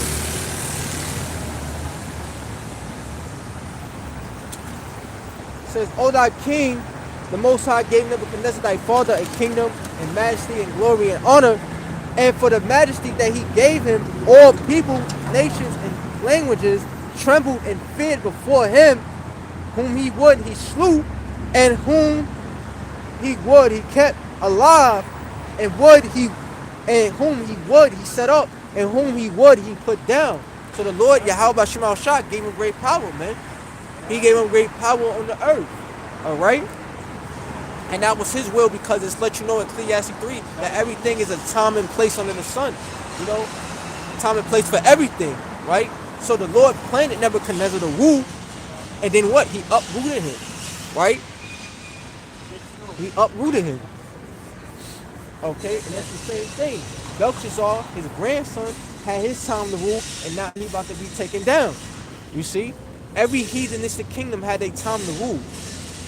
Every heathenistic kingdom, from the ancient Egyptians, Babylonians, the Greeks, the Romans, right? The 10 kingdoms that became separate kingdoms after the fall of the ancient Roman Empire, they all had their time to rule. They all had their time to be. They all had their time to rule, and they all had their time to be in power. But now the Lord set them up, and the Lord is about to bring them down. The Lord is about to bring them down.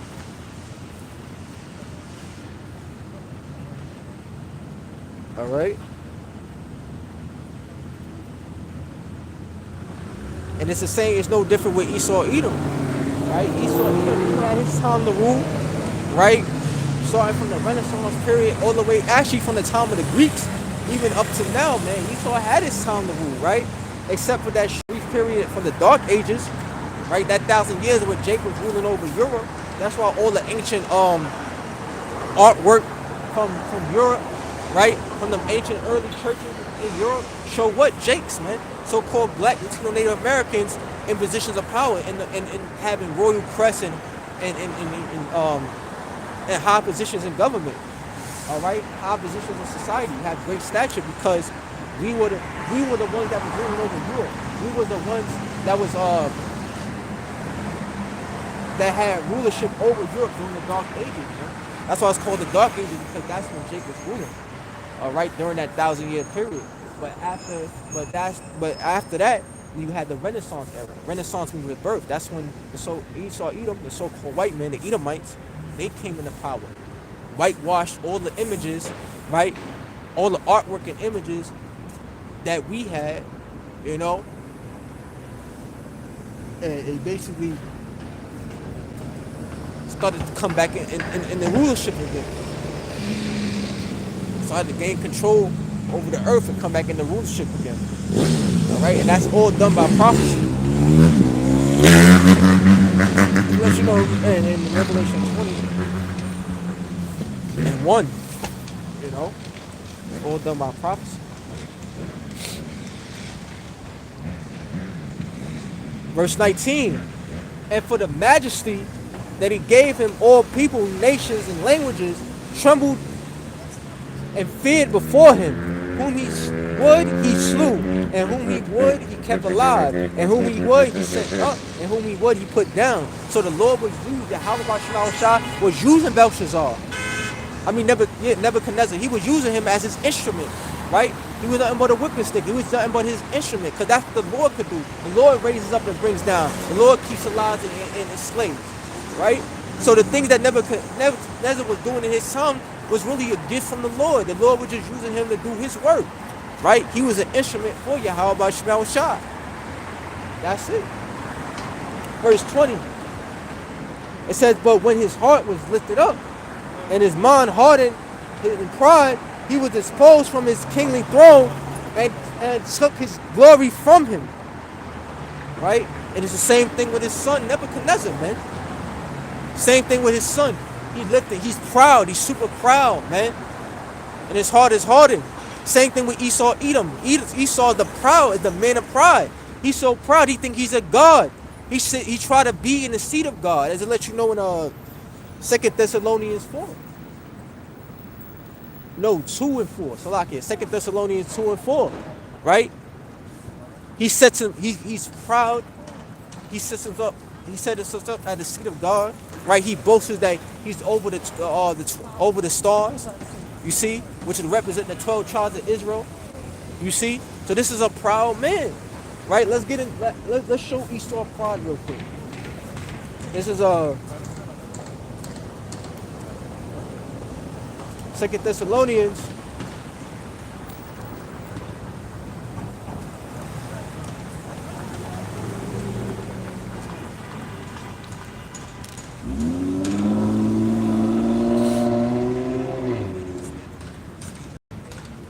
Second Thessalonians chapter 2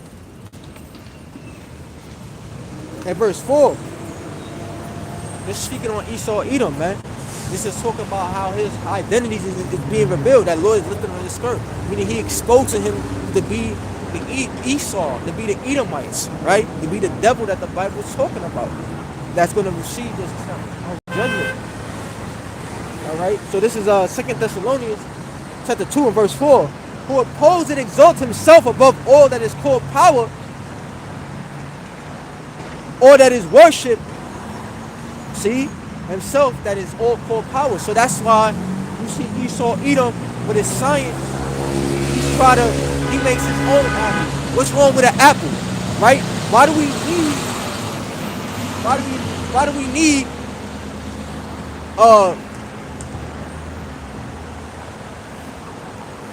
we need GMO apples? What's wrong with an organic apple, right? That's why Esau Edom, he try to do everything he try to make his own spin-off of it. He want GMO apples, GMO foods, right? He cloning damn sheep, cloning people.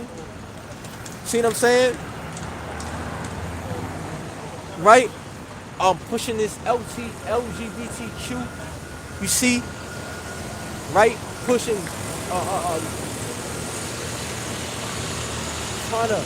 trying to push that wicked vibration, trying to push that wicked vibration on the people. Right, making them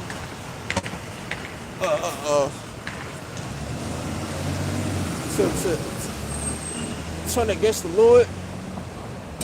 Well, they heathens anyway, but not to even acknowledge the power, you know, to be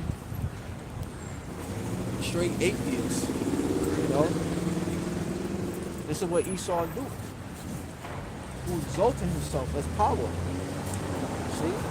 So everything, like he basically, at every step, he want to challenge Yahweh Shai Shai at every step. He want to challenge Yahweh Shai Shai at every step.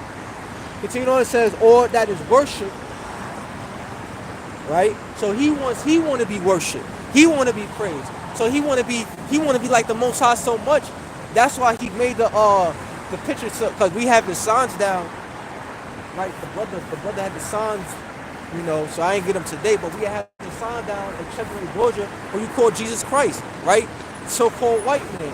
That was created during the Renaissance era, when he started to gain control over Europe, when he started to getting into power, right? That image was set up. That image was set up so that he could be in the stead of the Most High in the minds of people, so that he could be worshipped. Right?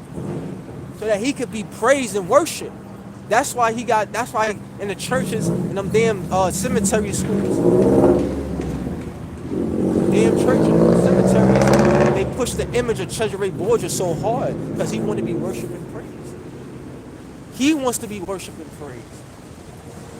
That's why you see people like Noah Hawari talking about, you know, we don't need the Most High. We'll make our own God, right?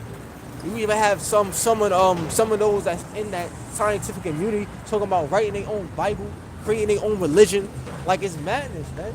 But see, this is why he want to be the Most High, right? he want to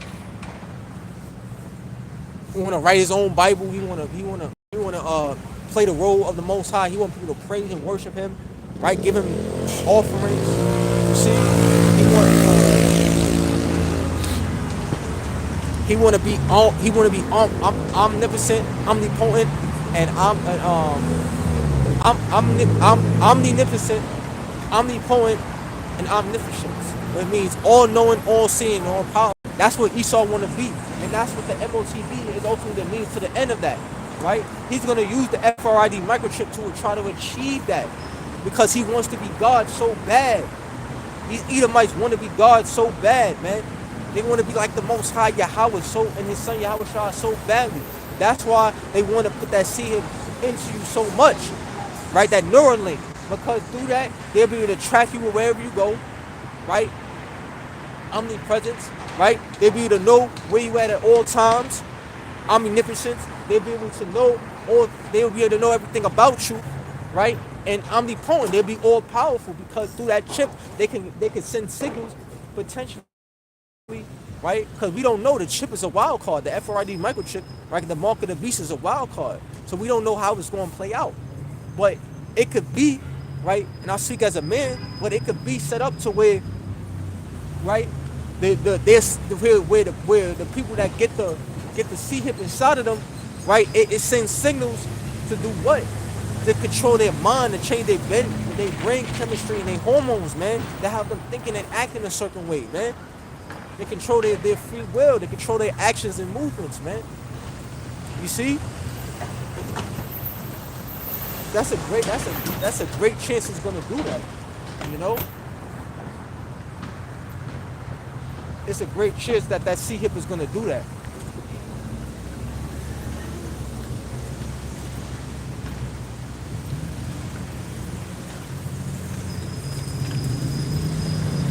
That's a great chance he's gonna do that.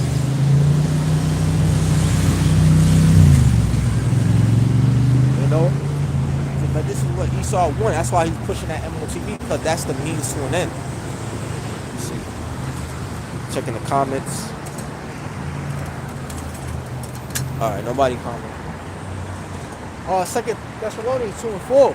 Who oppose and exalt himself above all that is called power, all that is worship, so that he, as power, sit up in the temple of power, showing himself that he is power. Right?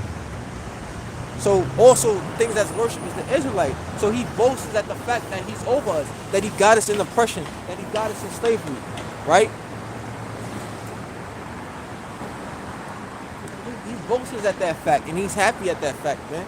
That's why the whole slogan, America, make America great again, it's just Esau boasting at the fact that, you know, he want to bring us bring us back to that Jim Crow era, man.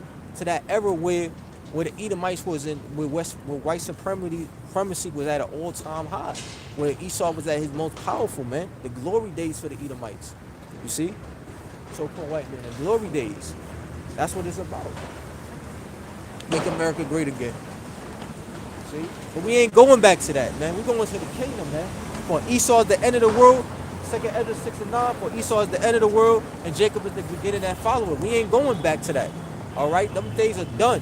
They through. We ain't going back to that. We moving forward. We moving forward to where we are going to the elect is going to violently overtake Esau, Edom kingdom. Going to bring this shit down, right? Because they're going to be blessed with the power, right? They're gonna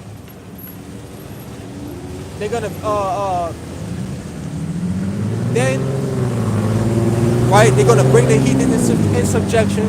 So when Esau eat them on down, you can read about that in Psalms the 83rd chapter. They're gonna bring the heathens in subjection, right? These are the Confederacy, because in Psalm the 83rd chapter. That's all right. In Psalm the 83rd chapter, the Lord lists, through the Spirit, King David lists all the enemies of Israel, man. And Esau's at the top. He's the spearhead. He's the leader. All right. So when the Lord blesses men with spiritual power, right? When Yahweh shine along with the angels and they elect men, 144,000, the spiritual power is gonna bring down Esau, Edom kingdom. It's gonna subject these heathens, right? The nobles and the kings, right? These Rothschild, Rockefeller, politicians, man. They're associates. They're going into slavery. These heathens gonna be put us under subjection, under our feet, starting with Yahweh Shah first, and then King David, and then the 12, and then the 144,000, and in their respective order. And then we're gonna be ruling over them forever, because our kingdom is gonna be without end. I tell you that in I believe Psalm the 78th chapter, right? Yahweh Shah kingdom is without end. All right, so we're gonna be ruling forever, man. Ain't no more after Esau, after this kingdom that we in now. That's it. Ain't gonna be no more other kingdoms, right? Ain't no more heathens ruling over us. We gonna be ruling over the heathens forever, man. You know, we got something to look forward to. We look forward to that new city, because we know in that new city, right, the new heavens and the new earth, we gonna be ruling, right? We're not gonna be in the subjection. We gonna be ruling over them. They gonna be subjection over us, under us, Salakia, as it was always written, and how it's always supposed to be. And we never gonna go off because the new covenant is going to be established in that time. The Lord is gonna be written inside of us. All right? Because right now we in grace. We in between the old and the new covenant. But in that day, when we're in the kingdom, the new covenant is gonna take into effect. Right? And the Lord's gonna be written in our inward parts. And we're gonna be programmed to keep all the law perfectly. We're never gonna go off. So that means not only we're gonna rule forever, we're gonna live forever, man. Because that's the key to immortality. Keeping the law, statute, commandments, man. Keeping all of the law, statute, commandments. That's the key to immortality. So the Lord's gonna put the laws into us so we're programmed to be righteous and we're never gonna go off, and we're gonna be immortal, man, forever. And that's something beautiful. That's what we look forward to.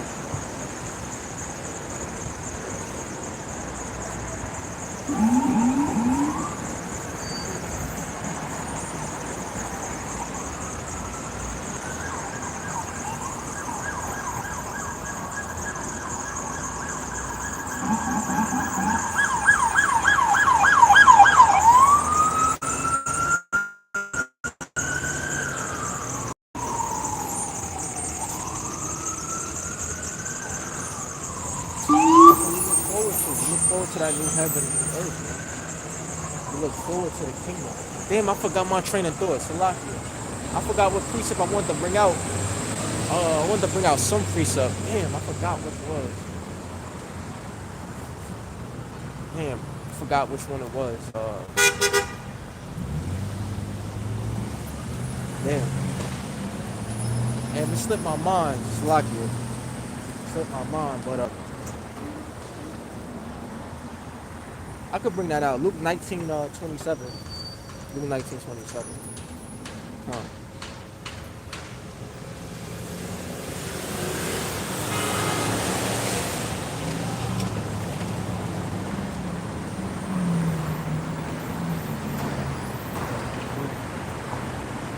Luke 19:27.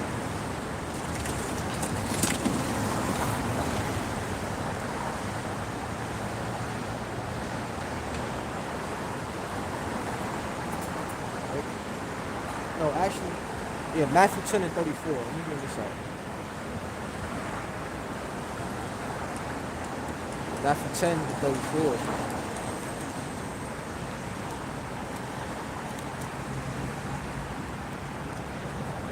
It's the book of Matthew, chapter 10.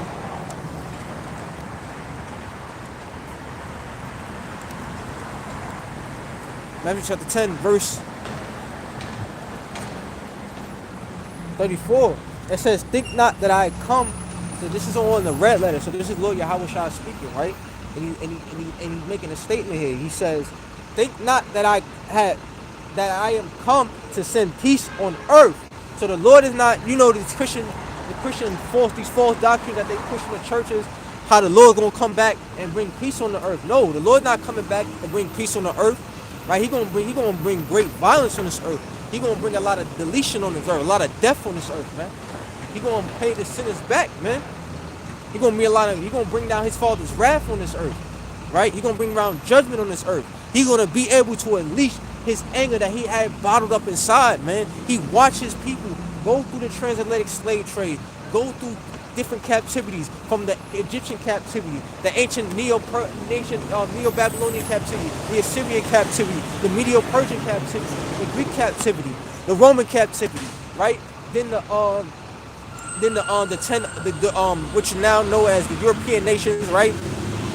Being transferred to different European nations during the Atlantic slave trade.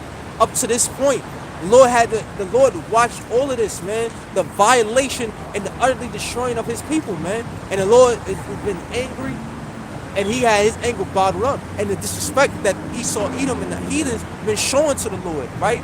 Because remember, the accuser of our brethren, right? Who day and night accuses them before the face of Yahweh, Bashem Yahushua. So they constantly keep accusing us, man. Constantly. These damn devils, man. Esau, Edom, the elites, these devils, they constantly keep accusing us. So I'm like, oh, look at they drug addicts. Give us back the birthright. We deserve it. We better. Make us your people. We better than them. They drug addicts.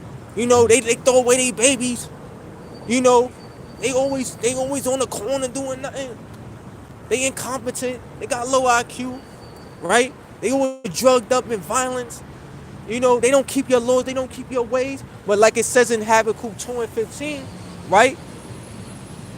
Shame on you for putting that woe onto you and put that bottle to that neighbor. You see what I'm saying? Loosely paraphrasing, because the Lord understands that the reason why they like that is because Esau, you taught them to be like that, right? And you condone it in your kingdom. You don't have laws that punish people for eating pork. You don't have laws that punish people that prohibits them from tasting lobster and shrimp and crab, right? You don't got laws for that. You don't got laws that talk about them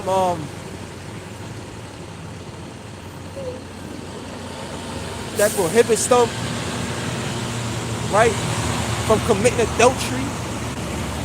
You see? So these things are condoned in your kingdom, man. You condone it. The child support, right, coming down against the men. Your child support system getting money out of the men, right? Allowing the woman to surpass the men, setting her up above the men, breaking up families. You allow that. See? Drugs, sorcery, witchcraft, right? You allow that.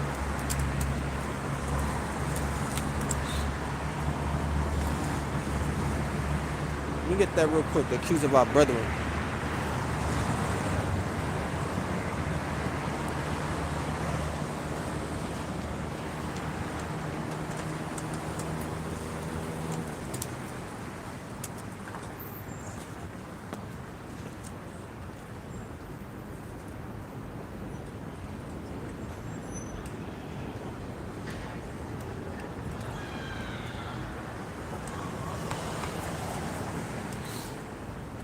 Revelation 12:10, it says, "And I heard a loud voice saying in heaven, now is come salvation and strength and the kingdom of our power, Yahweh Shema Shah, and the power of his Mashiach.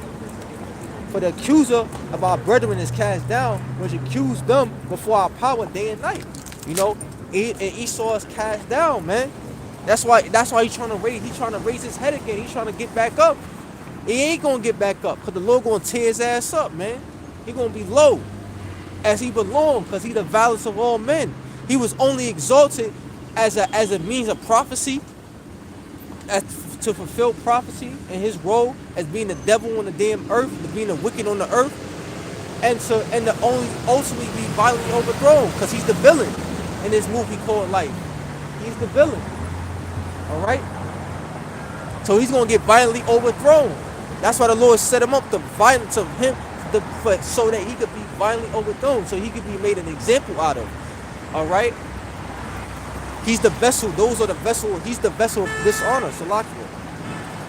And when you read Hebrews 12, 16, and 17, there is no repentance and mercy for him. So I don't know why you Christians like to say that Esau could be saved, that all the nations could be saved, right? And let you know that in Isaiah 40, 15 and 16, 15 through 17, right? That the other nations are counted as spittle. They nothing. They don't matter to the Lord. He's not dealing with them on that level, like he's dealing with the nation of Israel. He don't care about them as much as he cares about the nation of Israel, man. The real Israelites, not the Israelis. All right? There's a difference, because Israelis in the state of Israel don't identify themselves as Israelites, because they know they're not the true people, man. That's why they don't do DNA tests over there, because they know they're not the damn people, man. They a fucking bunch of frauds, bastards that dwelling in Ashdod. Right? A bastard meaning an illegitimate son, right? A son that's not claimed, right? An unwanted child. So the Lord don't even want these fucking people in the land, but they part of his land, as the scriptures say. You see? And that's why the Lord gonna send missiles down to Israel, not just to Babylon the Great, America, but he also gonna send missiles over there in Israel and fuck Israel up, because Even though that's the holy land, the Lord not going to destroy his holy land because that's the Garden of Eden. Salakia, forgive me. That's the Garden of Eden. That's a precious land. So the Lord not going to destroy that land, but he going to get rid of them heathens out of there. And the Amalekites he's going to wipe them out with the missiles, man. He going to have Iran and these BRICS nations missiles in Israel because they got to get out of there. That's not their land. Them Ishmaelites and them so-called small hatters that's in the land, that's not their land. They bastards. They unwanted guests in that land, unwanted children, man. In that land, that's not their land. That's our land. But Jerusalem is the mother of us all, as it is written.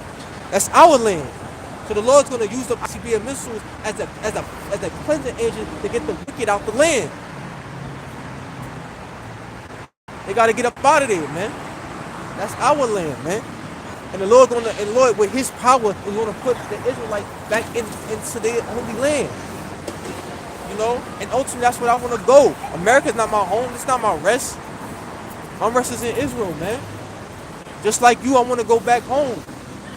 I want to go back to Israel. I want to have a vineyard, you know, and have my own vineyard and my own land and sheep, oxen, and cattle, man. Wealth. I want the kingdom, man. I don't want this shit. Who wants this? This is hell on earth, man. Every day is a living hell, man. Some days is better than others, but it's still living hell out here. We in hell. This is the kingdom of hell. I don't want to be in this shit. I want to go back to Israel, right? But the heathens gotta get taken out first. Them dudes that's living there are not the true people. They gotta get them out of there, man. They got to go. They gotta go. So Revelation 12 and 10, you know, the accusers of our brethren and brought down. That accuse us day and night, we should paraphrase it. So, okay. So, but the kingdom here, man. The Salaki, the kingdom is coming, man. You know?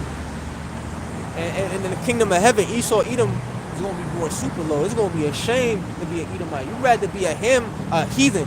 Heathens don't want to have it better in the kingdom than fucking Esau, man. You ain't going to want to be no Edomite. Esau going to be the new ninja, man. Like, oh, you a ninja? He going to be the new ninja. Esau. Sleazy E. Going to be the new ninja in the kingdom, man. Going to be the new briber and pride word. So you ain't going to want to be an Edomite because they going to get it the worst, man. Because they did us the worst. So they going to get it the worst. Right? Revelation 13 and 10. Let's bring that out. Come back to this. Revelation 13 and 10.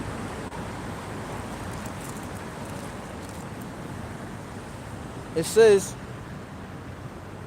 I start at verse 9. If any man have an ear, let him hear. He that leadeth into captivity shall go into captivity. So that's them Edomites, man. Because they didn't Esau. That's all basically. That's Psalm the 83rd chapter. They all gonna experience that. They all going into captivity. Starting with Esau first, because they all, when you go into history, they all had a hand in enslavement. They all had us in captivity at some point in history. At some point, right? The Ishmaelites, right? So-called Arabs had us in the slave trade, right? Esau, Edom. So-called Europeans had us in the slave trade. You had the Hamites, right? They participated in putting us in the slave trade. All these different nations that you read in Psalm the 83rd chapter had us in the slave trade, had us in some form of slavery. So guess what? Like the Lord, since they had us in slavery, we gonna bring them into slavery. They gonna be our slaves. How about that? Now the shoe gonna be on the other foot. They gonna experience what it's like to be in the captivity as they put us in captivity, man. And that's coming. Revelation 13:10. He that leadeth into captivity shall go into captivity. He that killeth with the sword must be killed with the sword. Right? That's Esau, because Esau was blessed by his father Isaac with the sword. And he used that sword, which is that talent of violence, that talent to be violent and to be creative in his destruction, in his violence, and his death, man. Right? In taking life, in being violent. He used these blessings very well, man. And he brought that sword heavy down on our people. So now we're gonna bring that sword heavy upon him. We could read about that in Psalm the 149th chapter. right? Let's bring that out. Psalms 149, real quick. Psalms 149.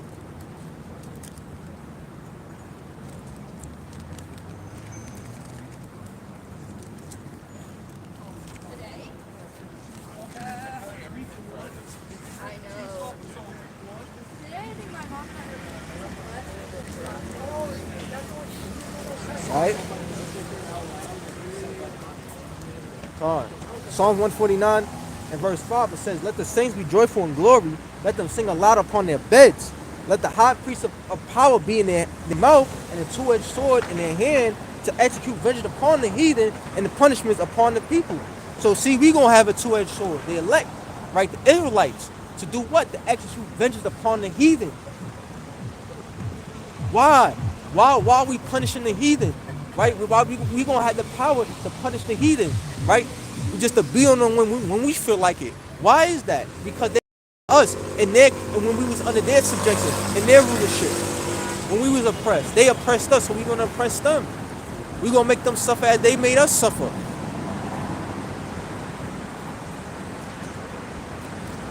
And that's beautiful, man. We going to have a good time in the kingdom. Fucking these heathens up, man. Because the Lord going to keep them in that spirit when they not right. When they not going to get down with the Lord. And they still going to want to eat their abominable foods. Moab going to still want to eat his abominable foods. Him and all the other nations, they still going to want to worship idols, man. We're going to have a good time fucking them up.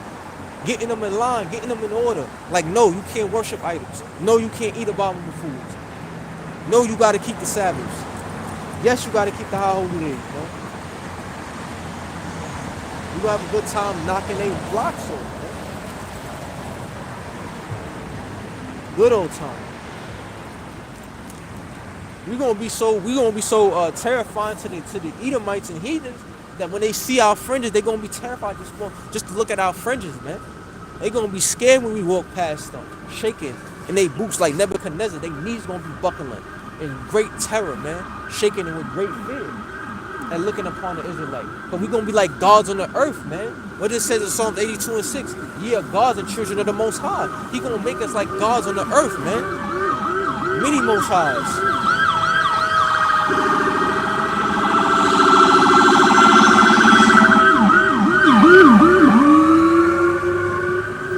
Like many Most Highs.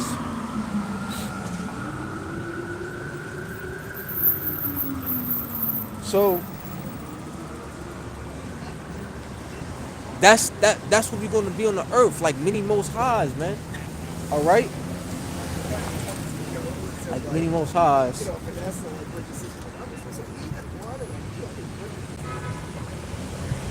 So continuing on, it says to verse 8, to bind Psalms 149 verse 8, to bind their kings with chains and their nobles with fetters of iron, to execute upon them the judgment written. This honor have all his saints. Praise you, the Lord, Yahweh Shema Shah, man. So the Rothschild, the Rockefellers, and the politicians and that's under them, right? They're going into slavery, and they're gonna serve out their captivity, and we're gonna have a good time fucking up these heathens. A good old time, a ball, right? Let's finish off Revelation 13 and 10. He that leadeth into captivity shall go into captivity. He that killeth with the sword must be killed with the sword. Here's the patient and faith of the saints. And this is what we're waiting for. We're patiently waiting as the saints, as the Israelites that believe and know this truth. We're patiently waiting for the Lord to give us the power to put these devils under subjection, man. Because we got property running around, man. This is all property running around. So we're waiting for the Lord to give us that, to make us in the hundreds where we can collect our property, our loose property that is just running around. And put them in subjection, put them in captivity, man. They're going to be our servants and handmaids, man. And we can't wait for that, man. We're going to be able to experience the good life, man. Ain't no more working, ain't no more paying bills. We living good, everything free, right? You know what I'm saying? You get to enjoy life. You ain't stressed out, you ain't worrying. You ain't thinking about, problems, right? You got people at your beck and call. See, you living in nice mansions and You got drinking clean water and eating, organic, real apples and real fruit. You seen them growing the trees and picking them off the trees, man. Like, yo, it's gonna be beautiful in the kingdom. This is what we want. This is what we fighting for. This is what we want, man. We want that kingdom. We want that kingdom. We don't want this kingdom. We want that kingdom where we can go up to the tree and pick the fruit off the tree, man. You could drink where the water's so clean, you could drink it. You could actually put your hand into the water and just drink it straight out the stream, straight out the ocean, man. If you want, we want that kingdom. We don't want this wicked ass kingdom with this polluted waters and air and GMO food. We don't want this shit. We don't want this shit. We don't. That's why we hasten the day of the coming of the Lord. That's why we ask Yahweh Shema Shah to destroy this place. Ba'at Mo'ah the one Yahweh Shah, which means come Lord. Please come Lord. Please come Lord Yahweh Shah. You asking the Lord to come. Right? You asking the Lord to come.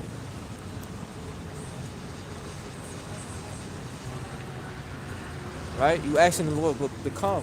Salaki if I went off on the Hebrew. But you basically asking the Lord to come.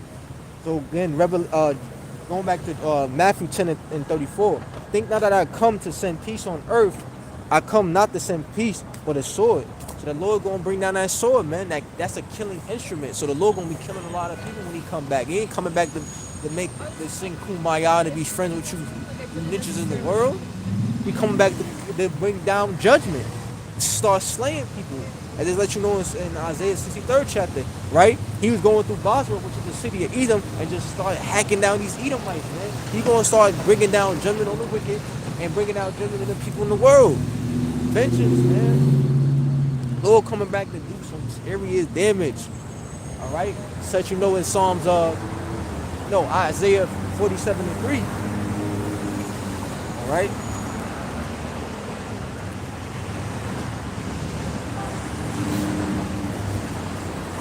Isaiah 47:3.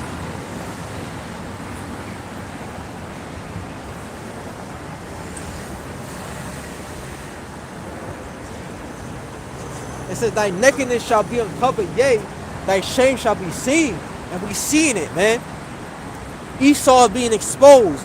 His depopulation agenda is being exposed. His wicked NWO is being exposed, man. He's being exposed as being the devil, the wicked, that the Bible speaks of. He's being exposed. His movements, his tactics is being exposed. He's being exposed. All right? Continue on, it says, thy nakedness shall be uncovered, yea, thy shame shall be seen. I will take vengeance, and I will not meet thee as a man. So Yahweh Shah is coming back with an angelic force. And it's not going to be him by himself. It's going to be him with the holy angels, right? With the Archangel Michael and the rest of the holy angels, man. As an angelic force to bring down vengeance, man. Bringing down the Lord Yahweh's wrath on the Edomites and these wicked ass people in the world. Bringing down vengeance, man. The Lord's wrath. You see? And that's what the Lord gonna do with that sword. He gonna express his anger, his wrath on you wicked ass people.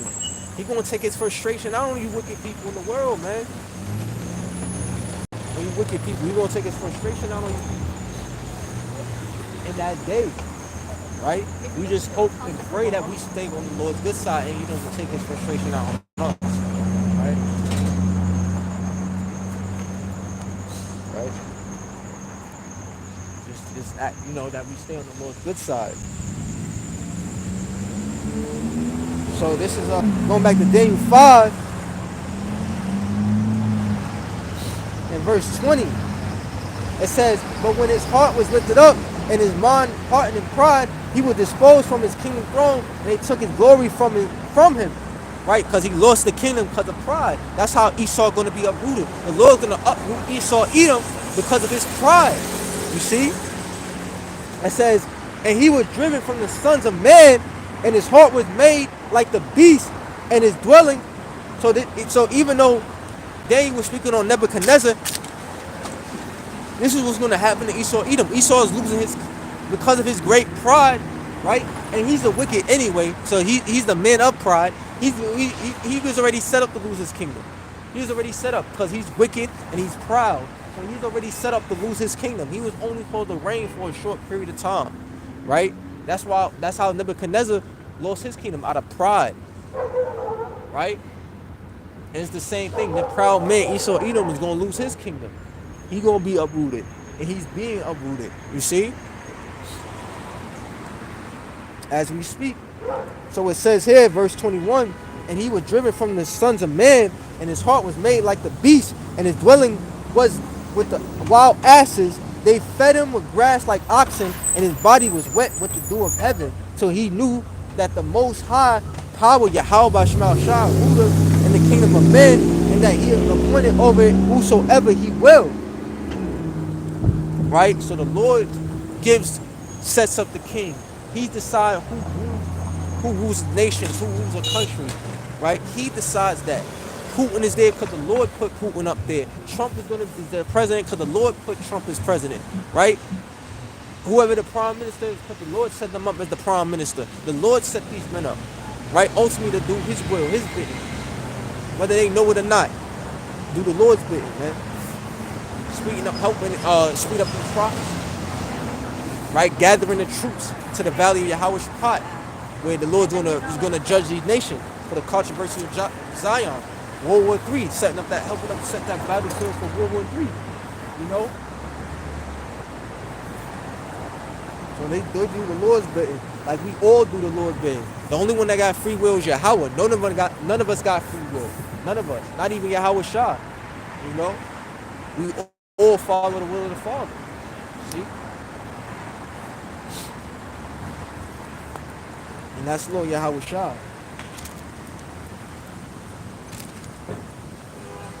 It says, verse 22, and thou his son, O Belshazzar, has not humbled thy heart, though thou knewest all this, but has lifted up thyself against the Lord Yahweh Shema Shah of hosts. And that's what he did, right? In his pride. Because how did he lift himself up against the Lord? By eating out of his holy vessels, man. And started in worshiping idols, man.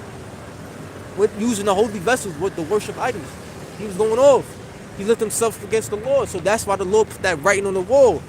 And that's why he took him, he uprooted him. And that's the same thing. Esau, Edom, in his pride is lifting himself up against the Lord, and the Lord's going to take him down. That's why you see the chariots flying over, so-called UFOs. That's a clear sign that the Lord's going to take Esau down. That America's going down. It's going down.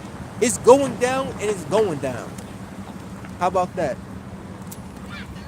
Verse 23, but has lifted up thyself against the Lord Yahweh Shema Shah of heaven, and that have brought the vessels of his house before thee. And thou and thy lords, thy wives and thy concubines have drunk wine in them, and thou hast praised the gods of silver and of gold, of brass, iron, wood, and stone, which see not, nor hear, nor know, and the power in whose hand thy breath is, and where all, and whose all are all thy ways hast thou not glorified. See, and that's Esau. He don't glorify the Lord. He don't fear the Lord. All Esau care about is money and material things, man. And he lifts himself proudly and boldly against the Lord. That's why the Lord is going to bring Esau, Edom down and his homelands and his infrastructure, starting with Babylon the Great, a.k.a. America. He's bringing this shit down, man. Bringing it down. That's why the mirth, the joy is taking out this place. These people ain't in no damn Christmas spirit. They ain't in the holiday spirit, man. The Lord is taking the mirth out this place, man. And I'm glad. Burn it down. A bomb. Burn this shit down, man. Tear it up. Tear this motherfucker up, man.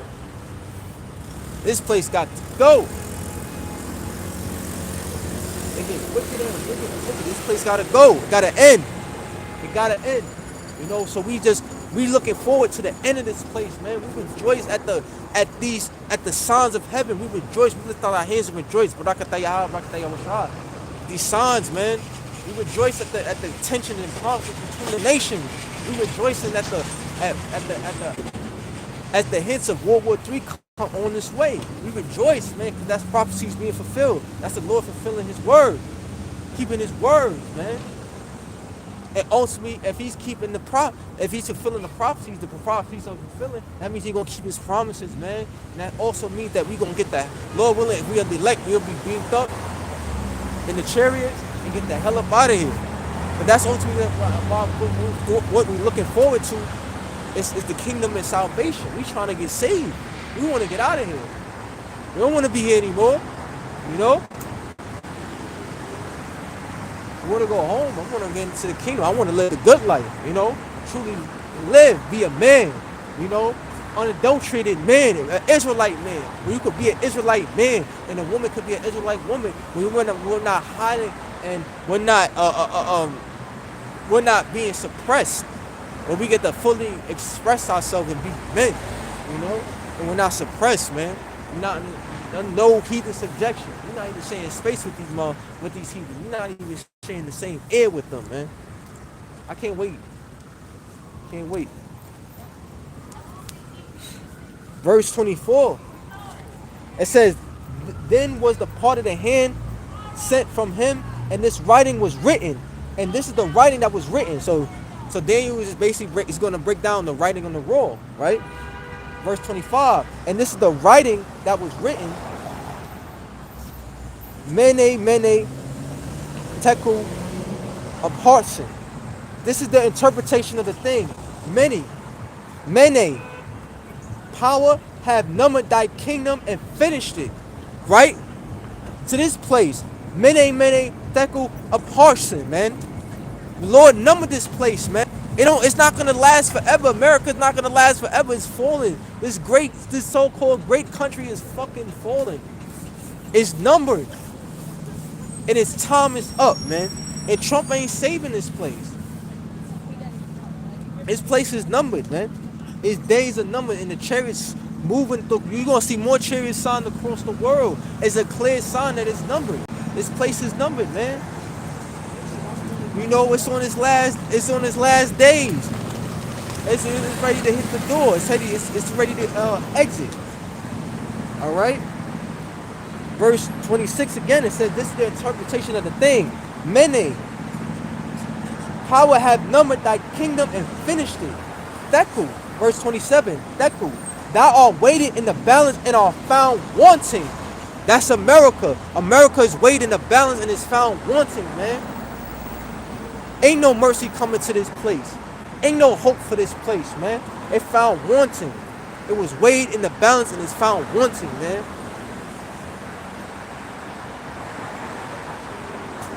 "28.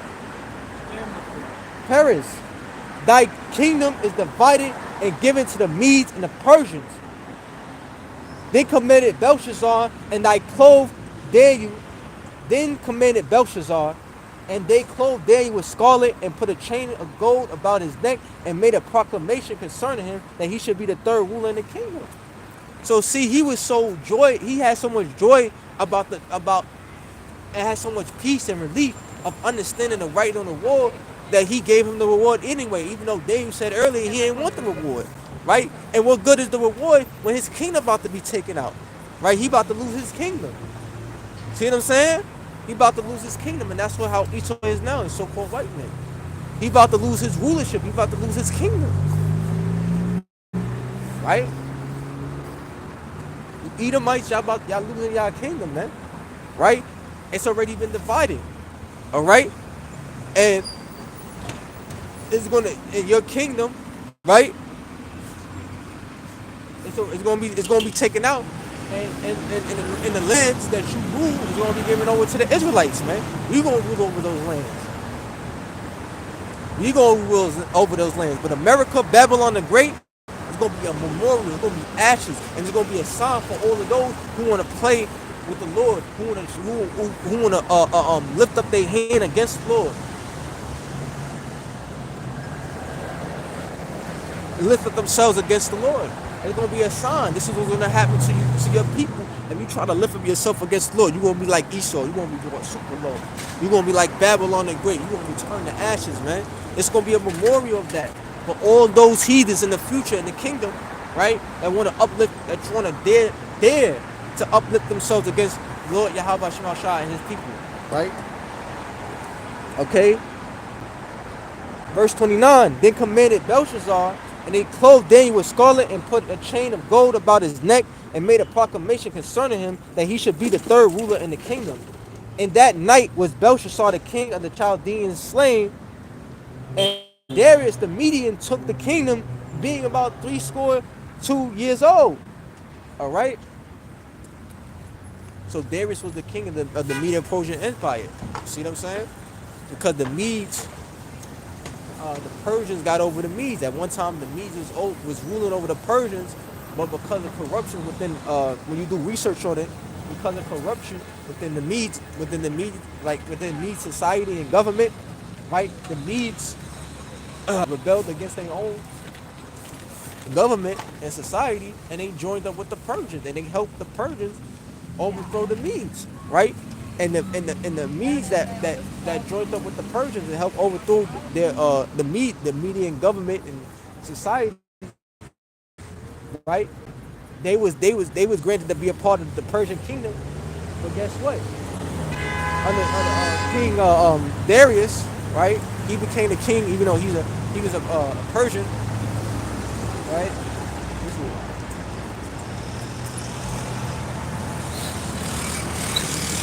Slakia, Darius was a Mede. Slakia, Darius was a Mede.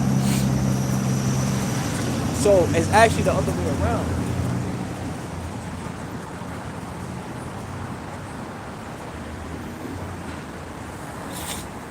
So yeah.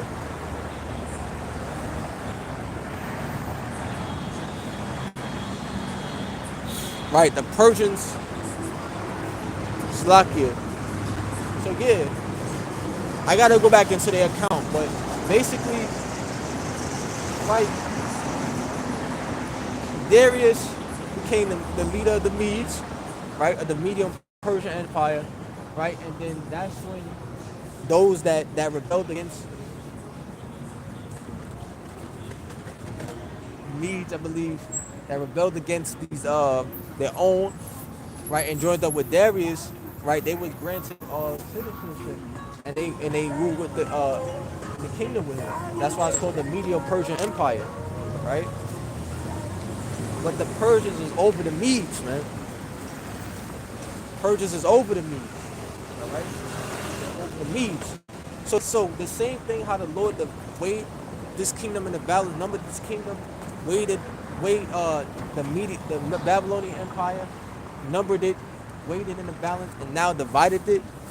Right? It's the same thing that the Lord did with Babylon the Great, aka America. The Lord numbered his days. We come into the end of Babylon the Great, to that, I believe, that 250 year.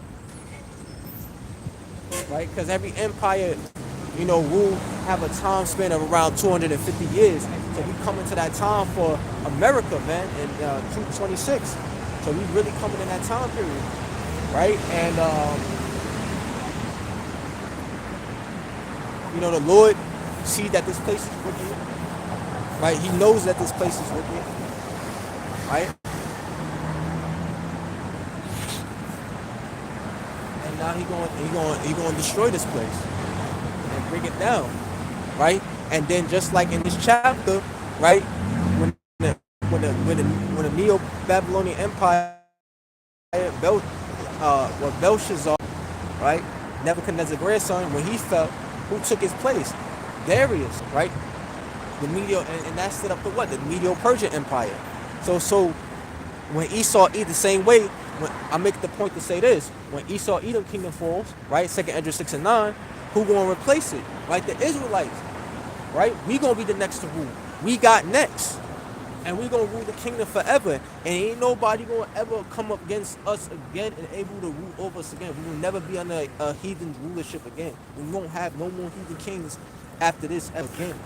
Our king gonna be Lord Yahweh Shah with King David, then the 12 under them, then the elect in their respected order, right? So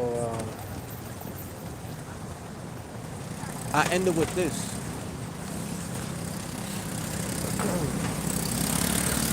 Second Peter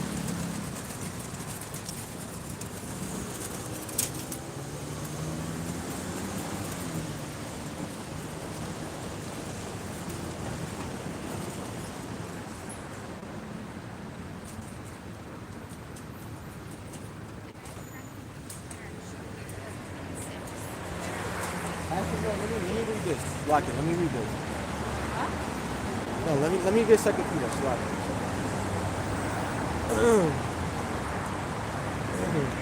Second Peter chapter 3.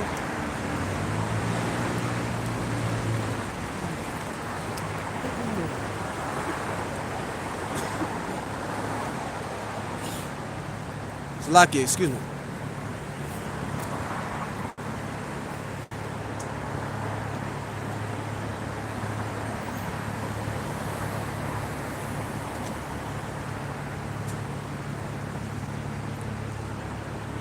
Second Peter chapter 3 and verse 1. This second epistle, beloved, I now write unto you, in both which I stir up your mind by way of remembrance, that ye may be mindful of the word which was spoken before by the holy prophet, and the commandment of us, the apostles of the Lord and Savior, knowing this first, that there shall come in the last days scoffers, walking after their own lusts, and saying, where is the promise of his coming? For since the fathers fell asleep, all things continue as they were from the beginning of the creation. Of the creation.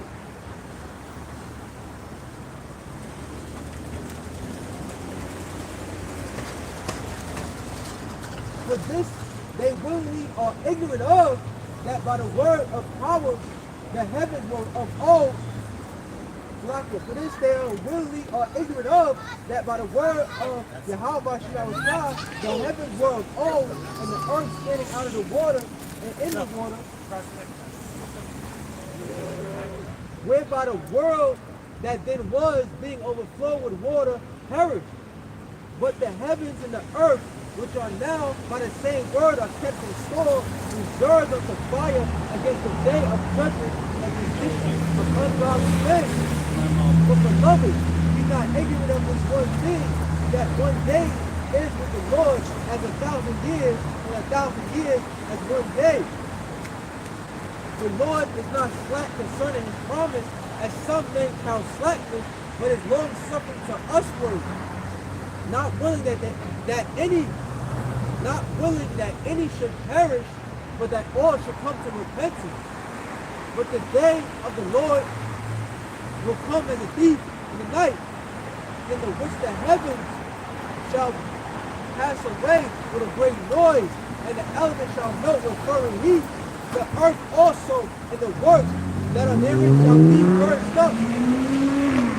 Seeing then that all these things shall be dissolved, what manner of persons are ye to be in all holy conversation and godliness, looking forward and hastening unto the coming of the day of Yahweh Shah, wherein the heavens being on fire shall be dissolved, and the elements shall be melted with fervent heat. Nevertheless, we, according to his promise, look for new heavens and a new earth, wherein dwelleth righteousness.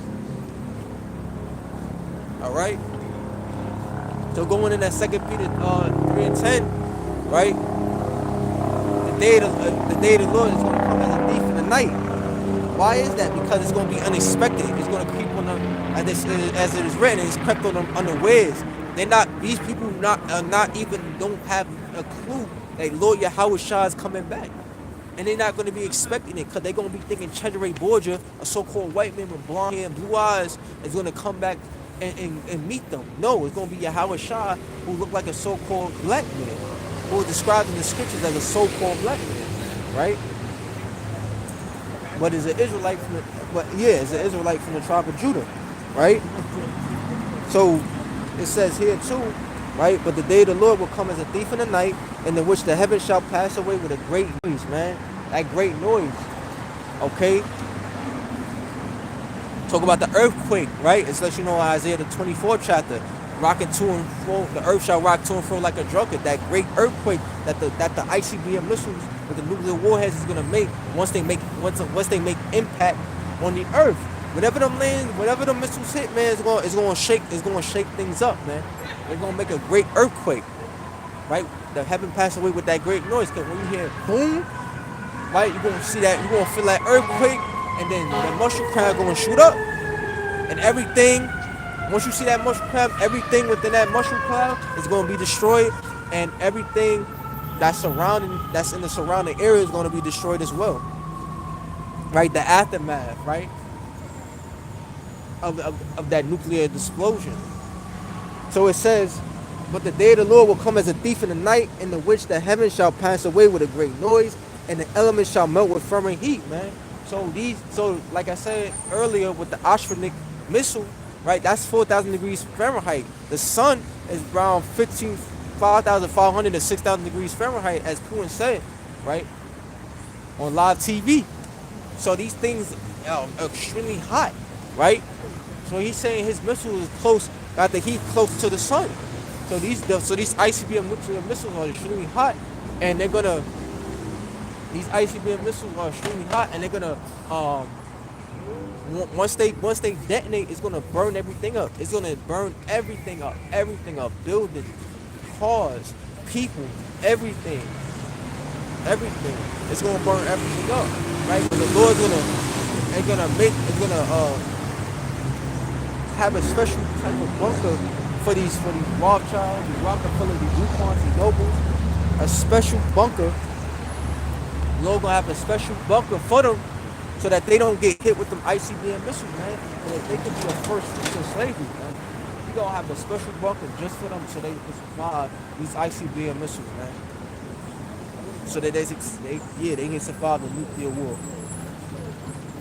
When World War III becomes nuclear, right?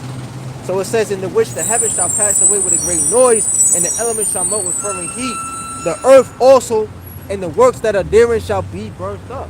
Everything incinerated. Everything gonna be destroyed by the power and the heat that's generated from the ICBM nuclear missiles, right? And it's not just gonna be America shooting them. It's gonna be Russia, the BRICS nations, Iran, right? Everybody, all these other smaller nations that have nuclear capability, they're gonna shoot their missiles at America. You know, members of NATO gonna betray America and shoot their missiles at this place. So it's gonna go down. You're gonna have a nuclear holocaust where ICBM missiles gonna be shot everywhere. It's coming.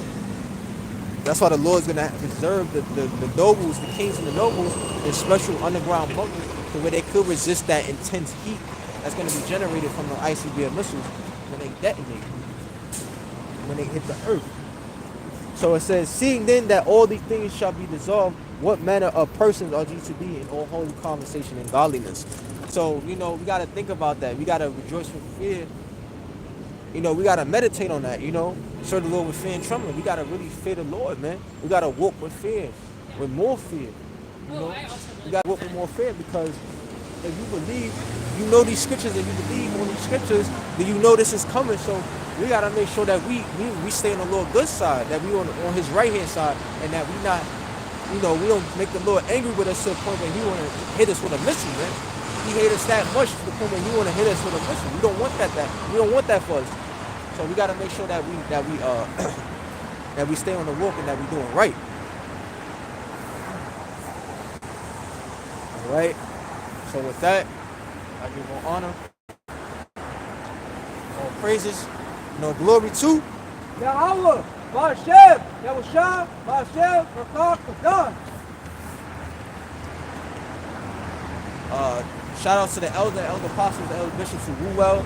Salutation to the fellow Akim who labor under the apostle doctrine, and to the men women of the church that surely believe. You guys say shalom. Krom Yashala, Abba Ball. Till next live, Lord willing, next week, I say shalom. The next video, shalom. Abba Ball, shalom. Stay strong, Israel.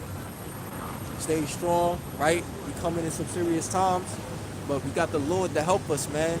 We got the Lord to help us. Remember what I said in I'm gonna leave you with this. 2 Maccabees 15. Remember what the Lord told. Remember what Judas Maccabee said about what the Lord was gonna do for us, man. You gotta remember that, man.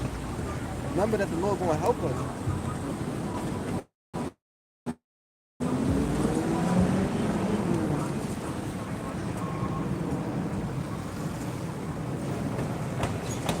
This is Judas. This is 2 Maccabees chapter 15, verse 7 and 8. It says, "But Maccabees had ever sure confidence that the Lord Yahweh Shema Shah will help him, Wherefore he exhorted his people not to fear the coming of the heathen against them, but to remember the help which in former time they had received from heaven, and now to expect the victory aid which shall come unto them from the Almighty. So look, Yahweh Shemel Shah is gonna, if he helped us now, if he got us to this point, right, in our walk, he's gonna help us in the future. He doesn't change not. Malachi 3:6. The Lord gonna help us, man. We gotta be like Judas Maccabees and have that sure confidence that the Lord gonna help us out, man. No matter what situation we face out that we find ourselves in, or no matter what trial or challenge we find ourselves in, the Lord's gonna help us out. It's lucky. It's lucky. The Lord's gonna help us out, you know. So stay strong. Keep your medicine strong. Stay prayed up. Until next time I say Shalom. Don't give up, Israel. Shalom.